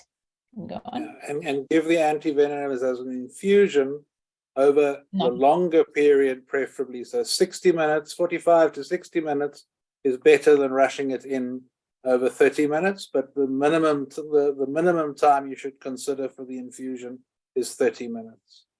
And if you get anaphylaxis, treat it as it is. Okay, so the big risk of antivenom administration is anaphylaxis. If anaphylaxis develops, you'll usually recognize it as a fall in blood pressure, bronchospasm, some skin wheals. The big thing here is your patient should get the antivenom in a resuscitation area. You should be ready. You should have your adrenaline drawn up, 0.5 milligram, should be ready. Don't confuse this with the subcutaneous adrenaline we gave beforehand to try to avoid an allergic reaction or anaphylaxis. This is the treatment dose. So, Tim, you've got that nice mnemonic of pre-dose is subcut, anaphylaxis is IM, and if you need to do CPR, then it's IV. IV, yeah. So prophylaxis, subcut. Anaphylaxis, IM. CPR, IV. That's a nice little mnemonic to remember it. Okay, so we all know the treatment of anaphylaxis. Give that adrenaline into the thigh, into a muscle, 0.5 milligrams, give some fluid, get some naps in there, and then we can also, after the patient is stabilized a little bit, we can also give these other adjunctive treatments for anaphylaxis like our antihistamines and our hydrocortisons. Can move to the next one.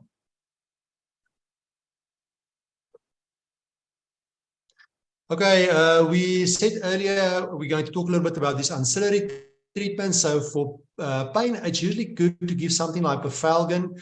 Opiates can be very helpful in the cytotoxic bites, but the only problem with opiates is they can contaminate the neurotoxic bites, the clinical picture a little bit. The ptosis, the slurred speech and so on. So if it's a neurotoxic bite, you really stay away from the opiates. They also contribute to the respiratory suppression and so forth. So if it's a purely cytotoxic bite, it's fine, but just be careful of one thing. Many of these these neurotoxic bites have got a strong cytotoxic component to it. So if you, for example, bitten by a snouted cobra, you're going to have a lot of swelling and necrosis at the bite site, but you're also going to have can develop a full-blown neurotoxic picture. So it's quite risky to play with opiates, and we should try to avoid them unless it's clearly something like a puff at a bite. Then it's okay to use it. Other ancillary treatments like tetanus prophylaxis is not a bad idea, especially with the bad cytotoxic bites. There's a lot of necrotic tissue, which can be a source of tetanus.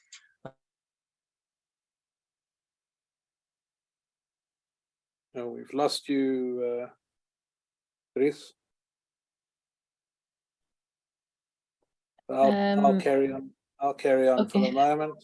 Yeah, so we'll talk about the infected wounds in a bit, but importantly, as a rule, there's no role for antibiotics. And the reason for this is various studies have been done looking at the organisms in the mouth of snakes. And a healthy snake, which is usually the ones that bite you because they're healthy enough to be out there, actually have a fairly sterile mouth. So there's no need for prophylactic antibiotics.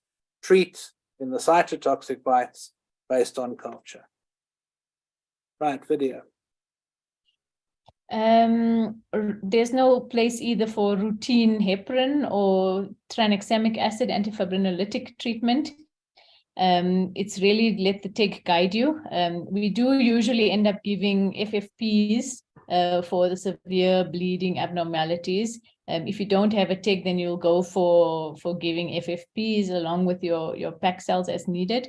But really, the ideal thing is to do a ROTEM or a TIG and let that guide your therapy.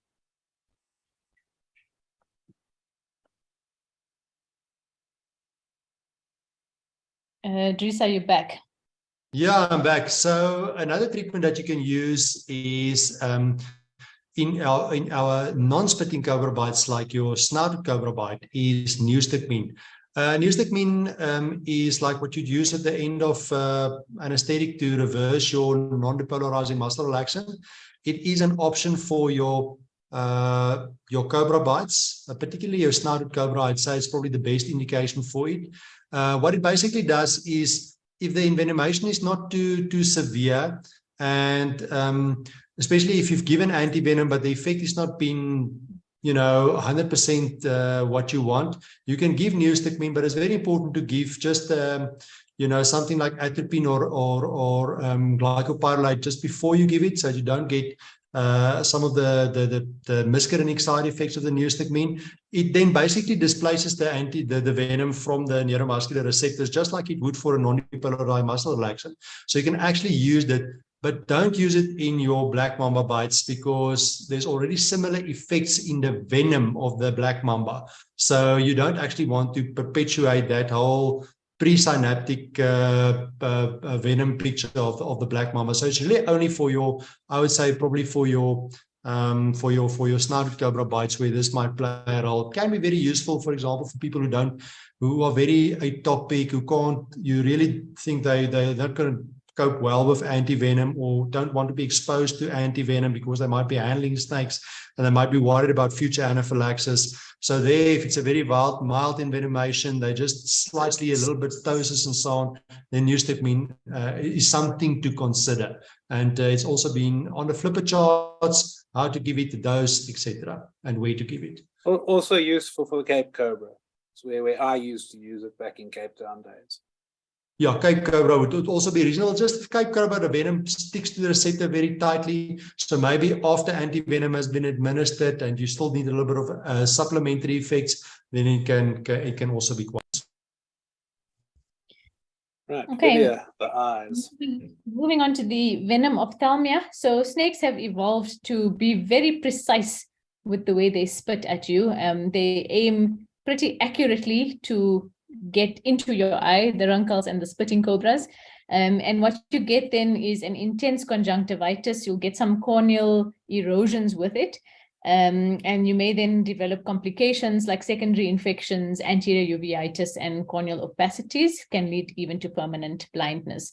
So for first aid measures, you must copiously irrigate with water or milk or ringers or whatever you've got available. You take a nasal prongs and put it over the bridge of the nose, attach it to a bag of ringers, for example, and flush it as long as 30 minutes if you can. You might need assistance to keep the eyes open, so local anesthetic eye drops will help because it takes away a bit of that stinging, and then you might actually manually want to hold the eye open, or use those paperclip techniques to open the eye. All of these patients should get fluorescein staining and slit lamp examinations to look for corneal abrasions. If you don't have any corneal abrasions, you're still going to put an antibiotic eye drops and it might resolve, but they should still get referred to ophthalmology for repeat slit lamp examinations. If you do find corneal abrasions, it's going to be the same thing, antibiotic eye drops. You're going to add mydriatics and then also do or refer to ophthalmology for daily slit lamp examinations. So the take home here is refer them all and flush it out a lot. That's it. The solution to pollution is dilution. That's it. Chris.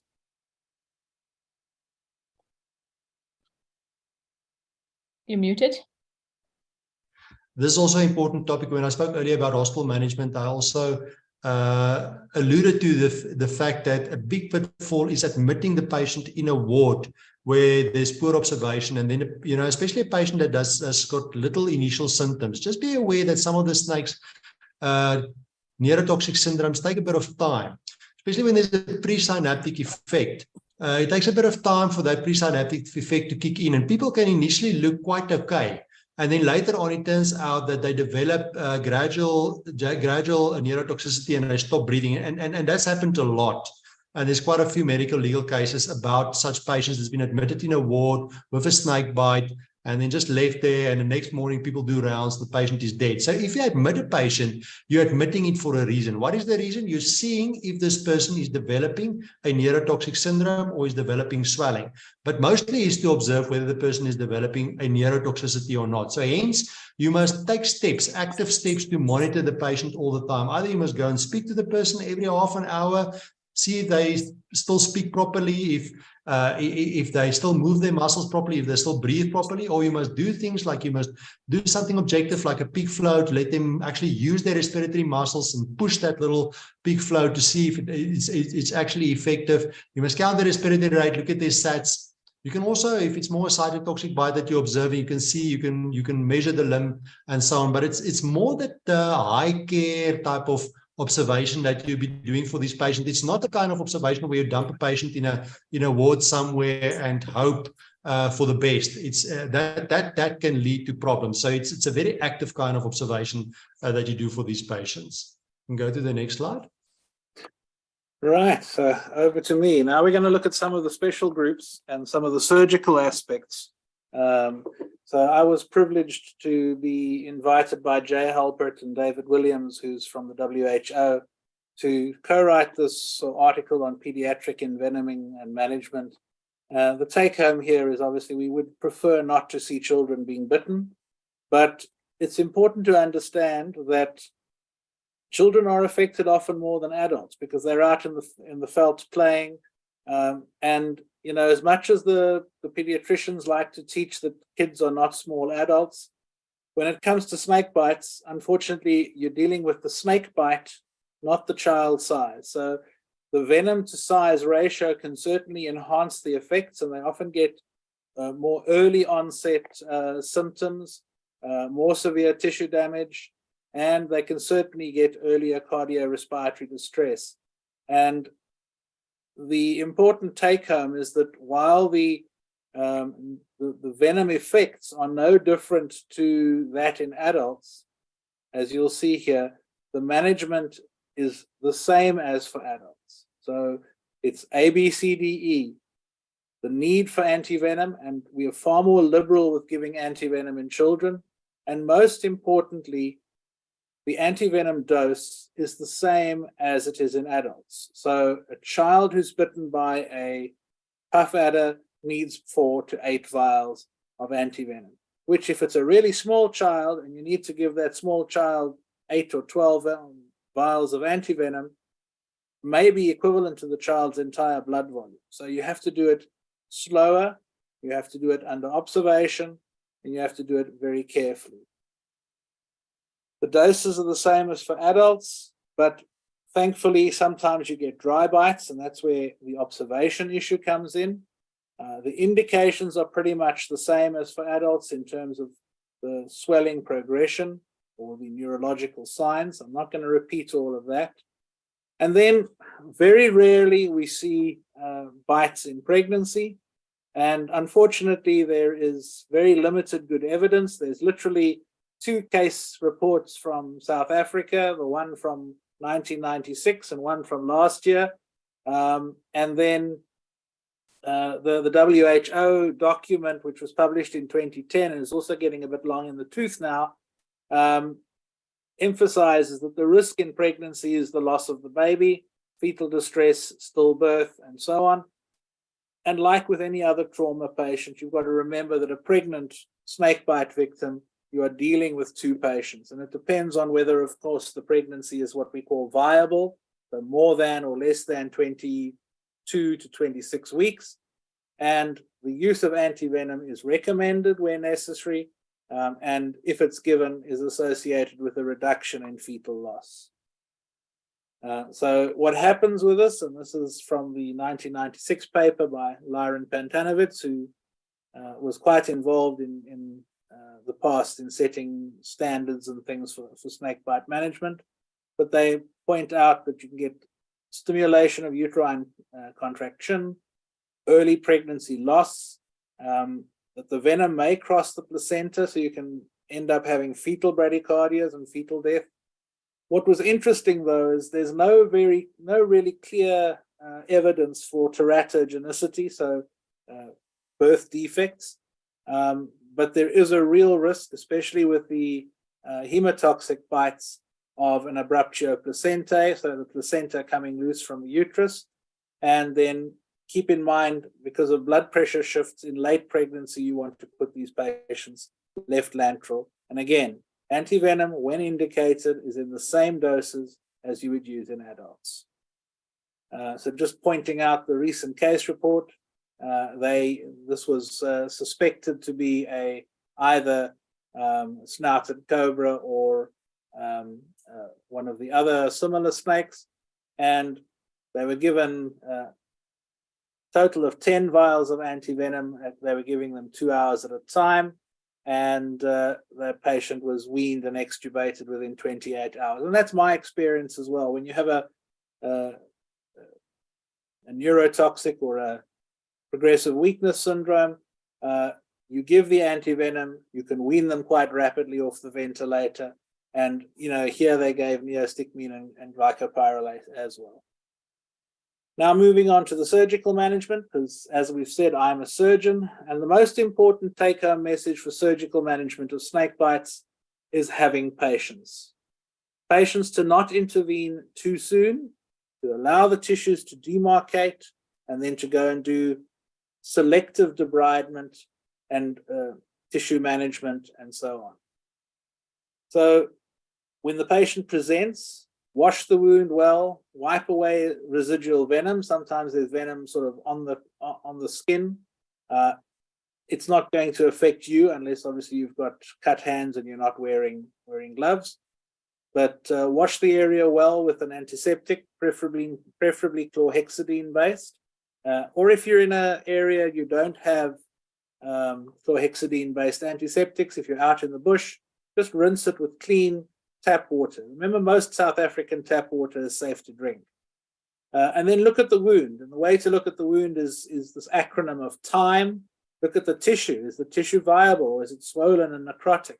Are there inflammatory changes, which is really what this edema is? What's the moisture balance? Is the wound dry and hard and escharous, in which case then it's demarcating that it needs debridement? Or is it actually just sort of light blistering that's burst and the tissue underneath is nice and healthy? And remember to assess not just the wound, but the patient that's attached to the wound, but give the wounds time to demarcate. So here's a child that came to us after we suspect a puff adder or a spitting cobra bite. And this patient presented on day one with these big blisters. We de-roofed the blisters, washed the tissues, and that's off on the right top is after the de-roofing. You can see the tissue underneath is fairly clear. We waited 5 to 7 days because we knew that further necrosis would take place. So this was on day 4, and that was on day 7, right at the bottom, and you can see the black eschar dried bit, which we then took the child to theatre on day 7. All these other wounds, you can see they'd healed up quite nicely. We excised that eschar, skin grafted the foot, and were able to then, the following week, after about 10 days, send him back to his base hospital. So the important thing is wait, let the tissue demarcate. Don't be in a hurry to cut off dead stuff or apparently dead stuff. Wait until it shows where it is. I've mentioned the pseudo-compartment syndrome, and somebody sent me a question on my WhatsApp, and here's the answer for you. Ideally, you want to have the striker device, but unfortunately, the striker device is not always available, and more importantly, the special side-ported needles are apparently not available in South Africa. So you can make a setup of your own. If you've got an electronic monitor for art lines in your resus bay, you can connect the tissue pressure via a 3-way manometer. So the same way you would have the mercury manometer as in that picture at the top left, you can connect it to the transducer and measure it on the monitor. And what you want to do is you want to assess all 4 compartments. So anterior and lateral compartments are the most at risk. Your deep posterior is next most at risk, and then the superficial posterior, which is your gastrocs, are the least at risk. You need to pop the needle in, instill a little bit of saline, let it equilibrate, and then measure the pressure. And if the pressure is less than 30 to 40 millimeters mercury, or less than 30, the systolic minus 30, then you can safely observe and wait for the antivenom to work. We've mentioned ultrasound, and again, I've highlighted the case that was published recently, but over and above that case, there's been a big study by Daryl Wood, who was part of his PhD when he was working at Nguelazan, and he showed exactly the same thing. So you look at the subcutaneous tissue, and you'll see the swelling is in the subcutaneous tissue, not in the muscle compartments, and you do not need to do fasciotomies for the most part. As far as the wound care is concerned, the tetanus you've mentioned, and then the dressings, silver-containing dressings, whether it be Aquacel silver, Acticoat, Actisorb,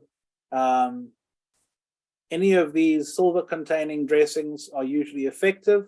If you have quite a wet wound, you can combine your hydrofiber and hydrocolloid dressings.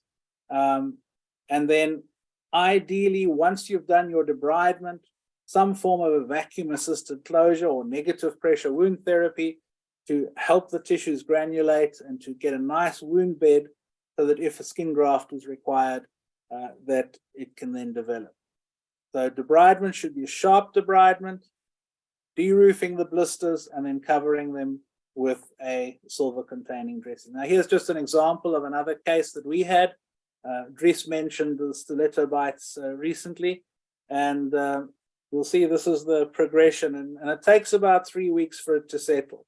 This guy was bitten on the thumb by the stiletto, which has back-facing fangs, and you try and catch it, and it just turns its head and sticks you. You can see after day 3, there's quite a little bit of necrotic tissue. We covered it with a silver dressing, open it again on 5 days, and there's a nice granulating bed. Checked again over another 5 days, and the skin had almost healed. And what he ended up with was losing literally just the tip of the thumb, which was able to be excised under local, sutured, and the hand healed up. And this is fairly a typical picture for a stiletto type bite. Okay, so you've seen and heard about fasciotomy, but I just want to use this picture as a reminder. No fasciotomy without pressure management and antivenom first. And especially in children, we've seen lots of unnecessary fasciotomy.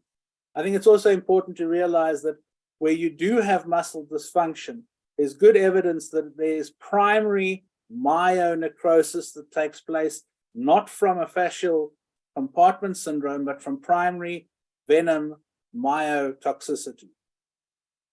Okay, so this is what the leg can look like, just that bruising. You've seen these swellings. This is clearly an indication for antivenom. Fasciotomy was not required. So once you get to dealing with the tissue, as I said, sharp debridement, cutting back to healthy tissue, making sure you have good hemostasis, and then you want to keep your wound moist.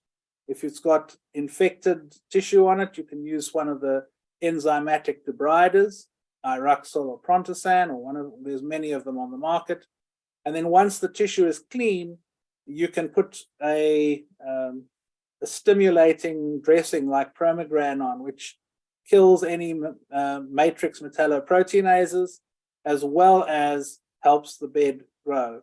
And you can use synthetic dermises, which we use in the burn patients, and that can certainly help prepare your tissue bed for skin grafting. The negative pressure dressings are easy to make. Sponge, some opsite, and a suction catheter. You don't have to have the fancy commercial devices. Obviously, if you're working in the private sector, you can use them. And basically, this is what they do. You put the suction sponge on the wound, cover it with an occlusive dressing, and connect it either to your wall suction. And this is the type of setup that we have. This is obviously a laparotomy wound that was infected, but simply piece of gauze, upside dressing, suction catheter connected to the wall suction, and you set it at -20, and it does the job. The tissue granulates up and you can skin graft it. And these are some of the other medications on the market to help your wound mature and form a good wound bed, a non-infected wound bed, so that you can aim to either close the wound or get skin graft on it. Right, and that brings us to the conclusion. So the management of snakebite has certainly been refined over the last 15 or 20 years. I think the take-home message is that less is more, especially for the surgical aspects. We know that early antivenom saves lives and limbs. We invite you to keep your eyes open because the national consensus documents will be published in the South African Medical Journal, which comes out in May of this year. The flipper charts are available on the website, National Snakebite Database, nsdb.coza,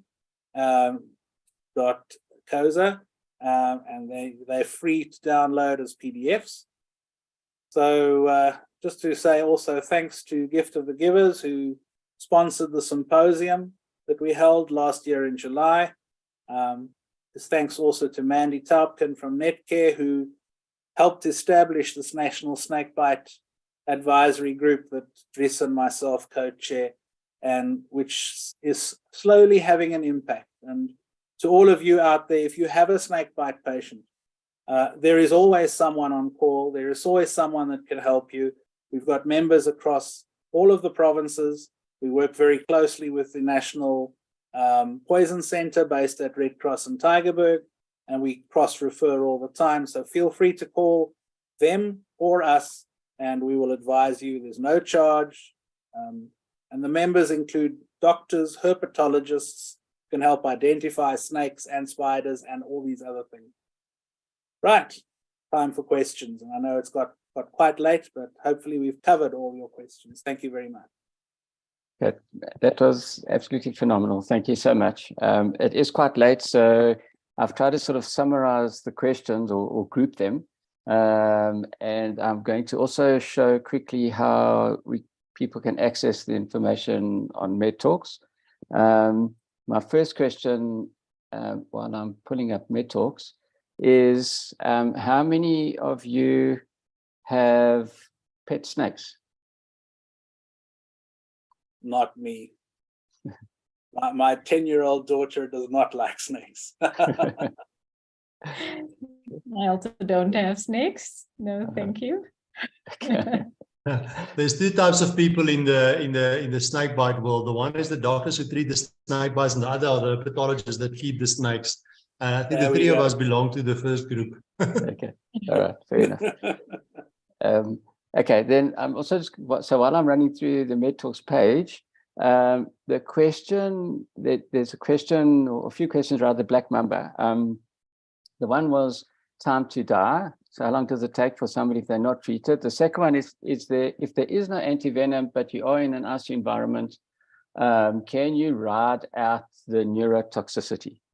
Okay, and everybody, while you're listening to the answer, just watch what I'm doing on my screen. Yeah, can you see this? You certainly can. Can I take this one about the, because this is a, this is one Tim, you can chip in, but this is a very interesting question because there's a little bit of a, anti-venom reluctance that I read in that question. The question is, do you want to keep someone on a ventilator for 30 days or do you want someone on a ventilator for 2 days? That's really the difference between the two, because you can treat any snake bite without antivenom. The only issue is that you're going to put that patient at risk of a wide range of complications. If you allow a patient, let's say for example a black mamba bite, a full-fledged black mamba bite, that patient can be paralyzed for 15 days, 20 days, and you're exposing that patient to 20 days of ICU risk, where it really only needs to be 1 or 2 or 3 days of ICU risk. So I don't think it's it's a reasonable approach. You can do it if you don't have antivenom, but I think to say I'm not going to give antivenom because I can get the patient through on a ventilator, I think that's unreasonable. There's a little bit of a difference between a black mamba bite and a Cape Cobra bite. The black mamba bite, we find that the patients come in, if the patients come in early and we give them the antivenom, we can often, they respond.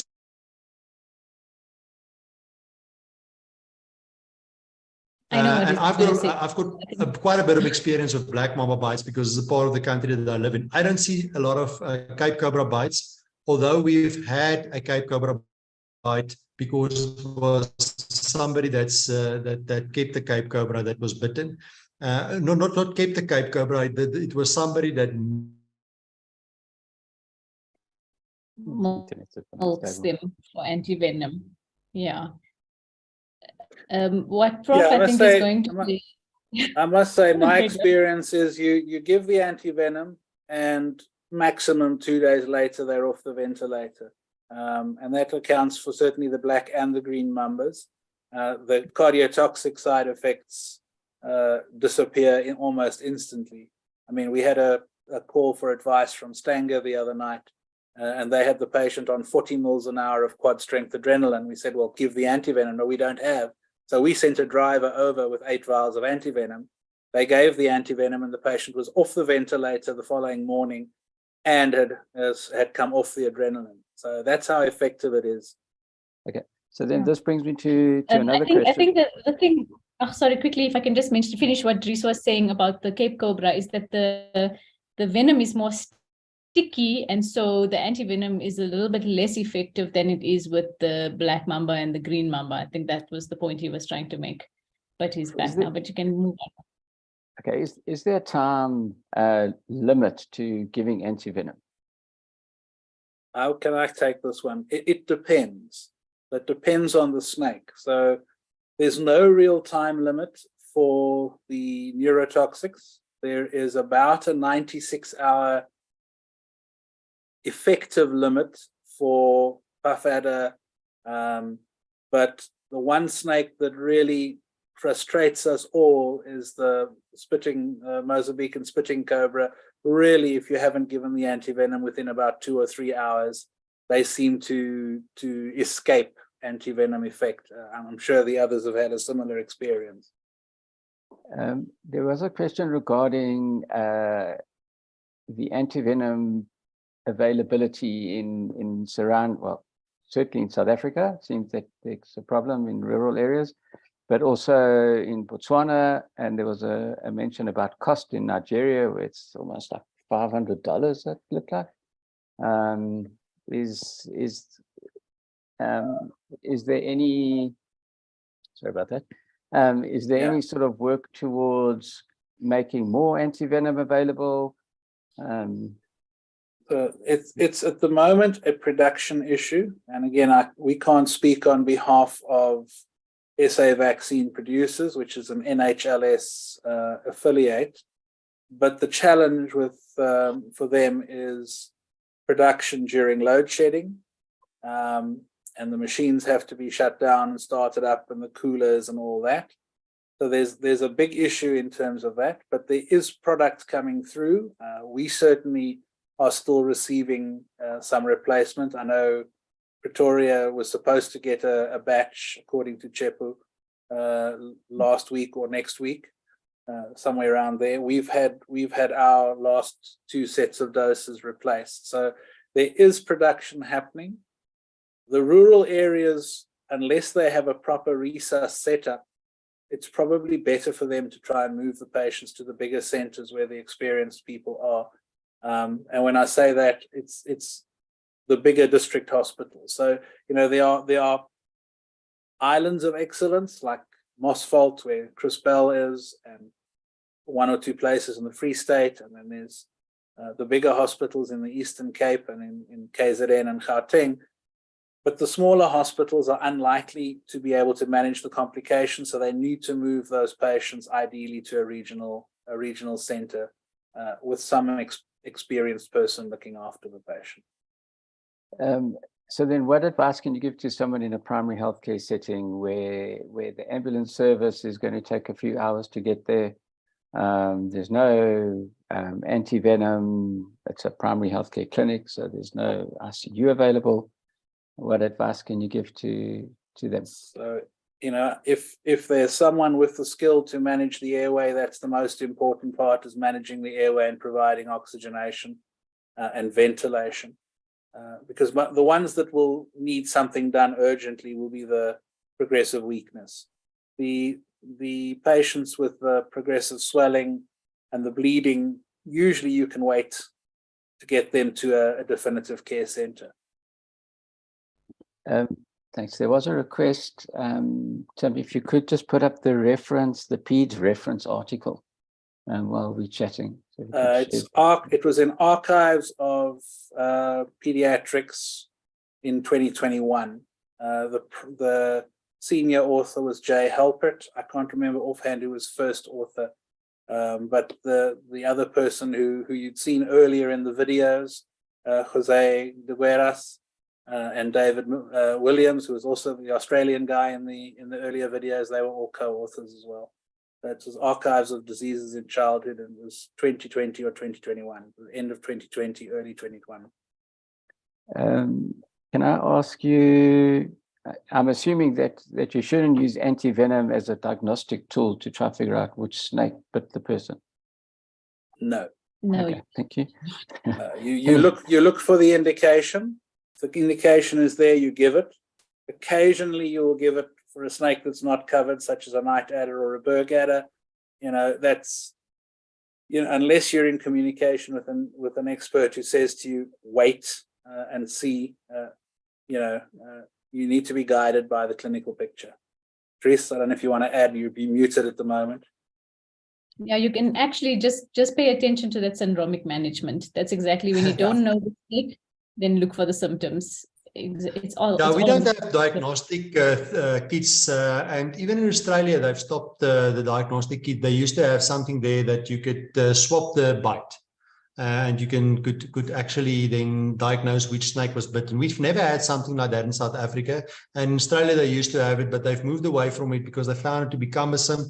And they've moved also now to a more like a polyvalent type of administration of anti-venoms there. So we've never had it. We look at the combination of two things. We basically look at the syndrome, and that's the main decision on which we decide whether to give it. If there's any neurotoxicity, we give. If there's hemotoxicity, we give. If there's cytotoxicity that's dramatic, like swelling that is very rapid, we give. If there's discoloration of the skin, we give. That's the basis on which we give it. But then if we know what snake bit the person, that also comes into play. If we know, for example, it was a boomslang, we know it's going to take 24 hours before the person develop a full-blown VIC. So then we know we have to give it early on, so to prevent it from developing. We don't wait for the person to start bleeding, because then we've missed the boat already. So we use identification too, but it's secondary to the syndromic approach. Just while you mentioned the boomslang, can you use the powdered coagulation preparations like Hemosolvex for the coagulation? Yeah. If the TEG or ROTEM suggests that it's indicated, yes. Otherwise, I would wait with those products. No, but I'm saying you can use it sort of instead of FFP or cryo. Or can you use yes. It will be guided by the ROTEM or the TEG. I just picked up an important question going through the list here. Someone asking why we're recommending chlorhexidine. So chlorhexidine might have been de-emphasized in the infection consensus, but unfortunately it is still the recommended skin cleaning agent in the alcohol format for surgical skin prep. And in Africa in particular, the iodine-based solutions, which is the alternative, our Pseudomonas is inherently resistant. So it's the WHO since 2009 has said, do not use iodine, use chlorhexidine. So hopefully that answers Patricia's question. Somebody asked regarding the M&M morbidity and mortality of snake bites in South Africa. Do you have any stats on that? We will be able to answer that once the database is more fully populated. So far, it's just finishing beta testing, and we're going to start uploading. So the more cases we can get uploaded, the more accurate the data. At the moment, we really don't have any answer on that. Okay, the last two questions. The one is, does antivenom cross the placenta? Antivenom is an antibody, and like antibodies, other mother's antibody crosses the placenta, it also crosses the placenta. Okay, and then the last question, due to the hour, is regarding compression bands. And Vidyas, I think you did answer some of the questions by typing them out. But basically, why would you use it and how do you do it practically? Yeah, I did type out an answer to that one, that the reason is to slow the spread of the venom, to give you a chance to get to a place where you can have antivenom. It's specifically for neurotoxic bites. So that's the danger that we're worried about, is the respiratory depression. So why to do it? To slow it down, give you a chance to get to antivenom. And then how to do it? It's basically just putting a tight bandage over the arm, from leading up like all the way to the actual bite site to stop the flow. As tight as so that your pulse is sort of just, you can just still feel it. And you're going proximal to distal? Proximal to distal. Okay, all right. And then one more thing, if I may, Brian, someone was asking about the contact numbers. Yes. So the National Poison Centre based in the Western Cape is on 0861 555 777. And they have the list of the NSAG members, and they will divert the call where necessary.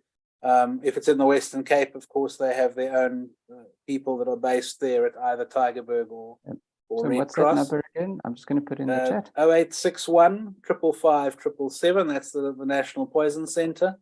And then, as far as I'm aware, on the flip charts, so if people download the flip charts, most of the NSAG members' contact details, plus the provinces that they work in, are listed there as well. So I know my number, Dress's number, Vidya's number, and a couple of the herpetologists, plus some of the ECP paramedics' numbers are listed. Okay, all right. Then I think that's it. Somebody asked about what kinds of snakes do you find in Bloemfontein? Bloemfontein, yeah, that's a high-fight area. So you're going to find the puffadder. You might find the rinkels. You might find the snouted cobra, maybe. It's not really enough trees for a boomslang. Yeah, and you probably don't find many black mambas because they're largely coastal and sort of up the right-hand side of the country. You're also going to find the stiletto, yes, which is a very common bite we didn't really touch on, but stiletto snakes you'll find there. You find them everywhere. And then somebody, we had over 1,000 people, so some people were on YouTube. And one of the members there asked about the Mozambican spitting cobra. And do you find it throughout the whole of Mozambique, or is it in one area more prevalent? Mozambican spitting cobra go all the way up in Mozambique, and it eventually reaches a point sort of in West Africa where you get the red spitting cobra, Naja pallidum, and that's sort of the northern upper limit of the Mozambican spitting cobra. From there onwards up north, you get Naja, not Naja mozambica, you get Naja pallidum. So it's sort of going up north. And then at some point north of Mozambique, it stops and you get the red spitting cobra going up north in the rest of Africa. Okay, so we have some feedback from Ross Duplessis, who lives in Bloem, and he says Cape cobra, rinkels, and puffadder are the main venomous snakes. The rest tend to be mildly venomous. Okay, and he agrees, no boomslang, and not too many mambas. Okay, all right, so I think that's it. It is 9:50. Thank you. It's been a marathon presentation. But I will say one thing, that you held the audience all the way through to the end. So that is remarkable and really amazing. So thank you so much for your time. And Alex, thanks for hanging around. And we're going to end off now. Again, just a thanks again to SAS, and have a good night. Thank you. Good Can I night. say one quick thing, which is thank you Yeah. to you for hosting us, and then Makshuda, the organizer, asked me to just give a shout out that the new SAS will be, I think it's in May. Oh, it's August. There we go. So save the date. This one is going 11 and 12 August, KwaZulu-Natal. That's it. Yeah. So for all of you, save the date. Great. And thank you, Brian, for hosting us. Thank you. Thanks, everybody. We'll have these lectures up, hopefully, on the website. We'll divide it into 3, I think. Otherwise, it's a bit too long to watch in one shot. And they'll be up on the website under the consensus management events on the website, and the flipper cards are there for downloading as well. We're on the website. Are the flipper cards? Brian, we're on the website. Under the event, the Snakebite event, I showed. So we ran through it. Hopefully, you followed. Okay. Well, there was someone asked about it. So. Okay. Yeah. Okay. Thank you, everybody. Have a good night. Cheers, everyone. Bye. Goodbye.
If anybody has any technical queries about MedTalks or anything else, I'll be here for the next few minutes.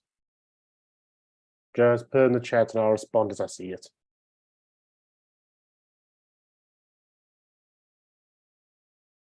And a big thank you to everybody on the streams. Thank you for staying on.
And don't worry, if you want to watch our classic code, it only starts in 5 minutes.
Hi, Val. If you have a question, just please put it into the chat and I'll answer it for you.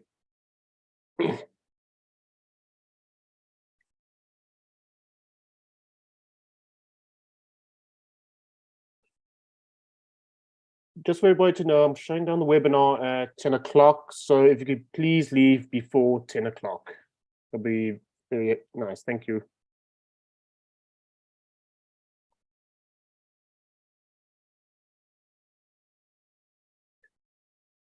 Val, if you are there, if you have a question, can you please put it into the chat and I can answer it for you.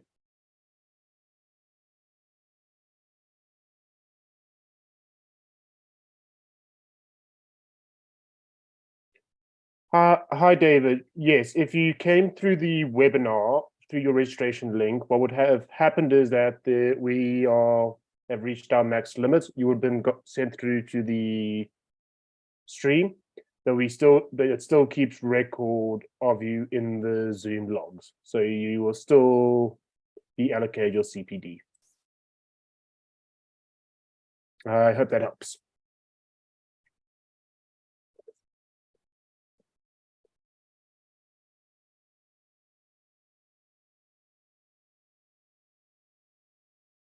You too, and hope you have a good weekend.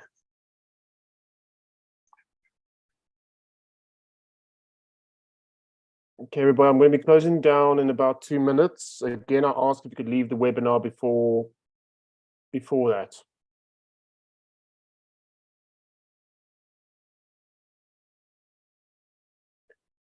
And for those on the YouTube stream, thank you very much for joining us and being patient and still watching, even though you couldn't be directly in the webinar.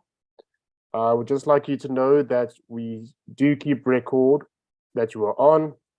The Zoom logs do reflect that. You will receive your CPD points. And I think that covers it.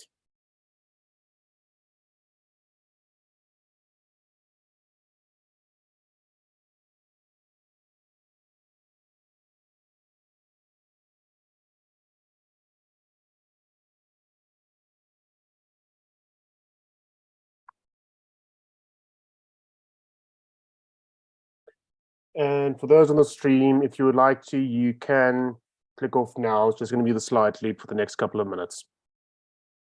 But thank you again for watching. It truly means a lot to us.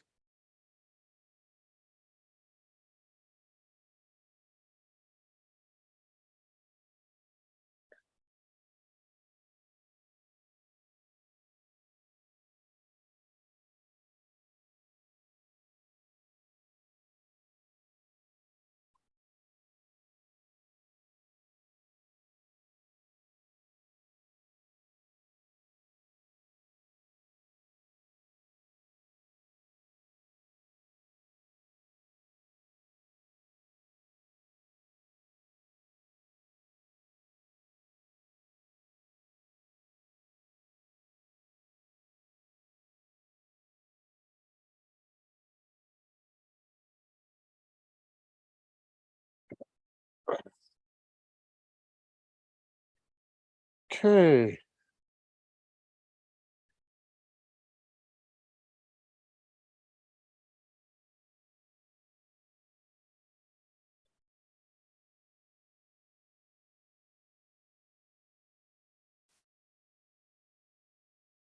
Okay, everybody, I'm going to be shutting down the webinar now. Again, a big thank you to everybody. Hope everybody found it very informative. We're looking forward to seeing you guys next week for our next webinar, same time, same place. And from us at Med Talks, we hope you have a very wonderful weekend. Have a good evening, everybody, and see you next time. And guess what? Whilst I have the YouTube screen on. Hi, YouTube. Okay, now I've done that. Okay.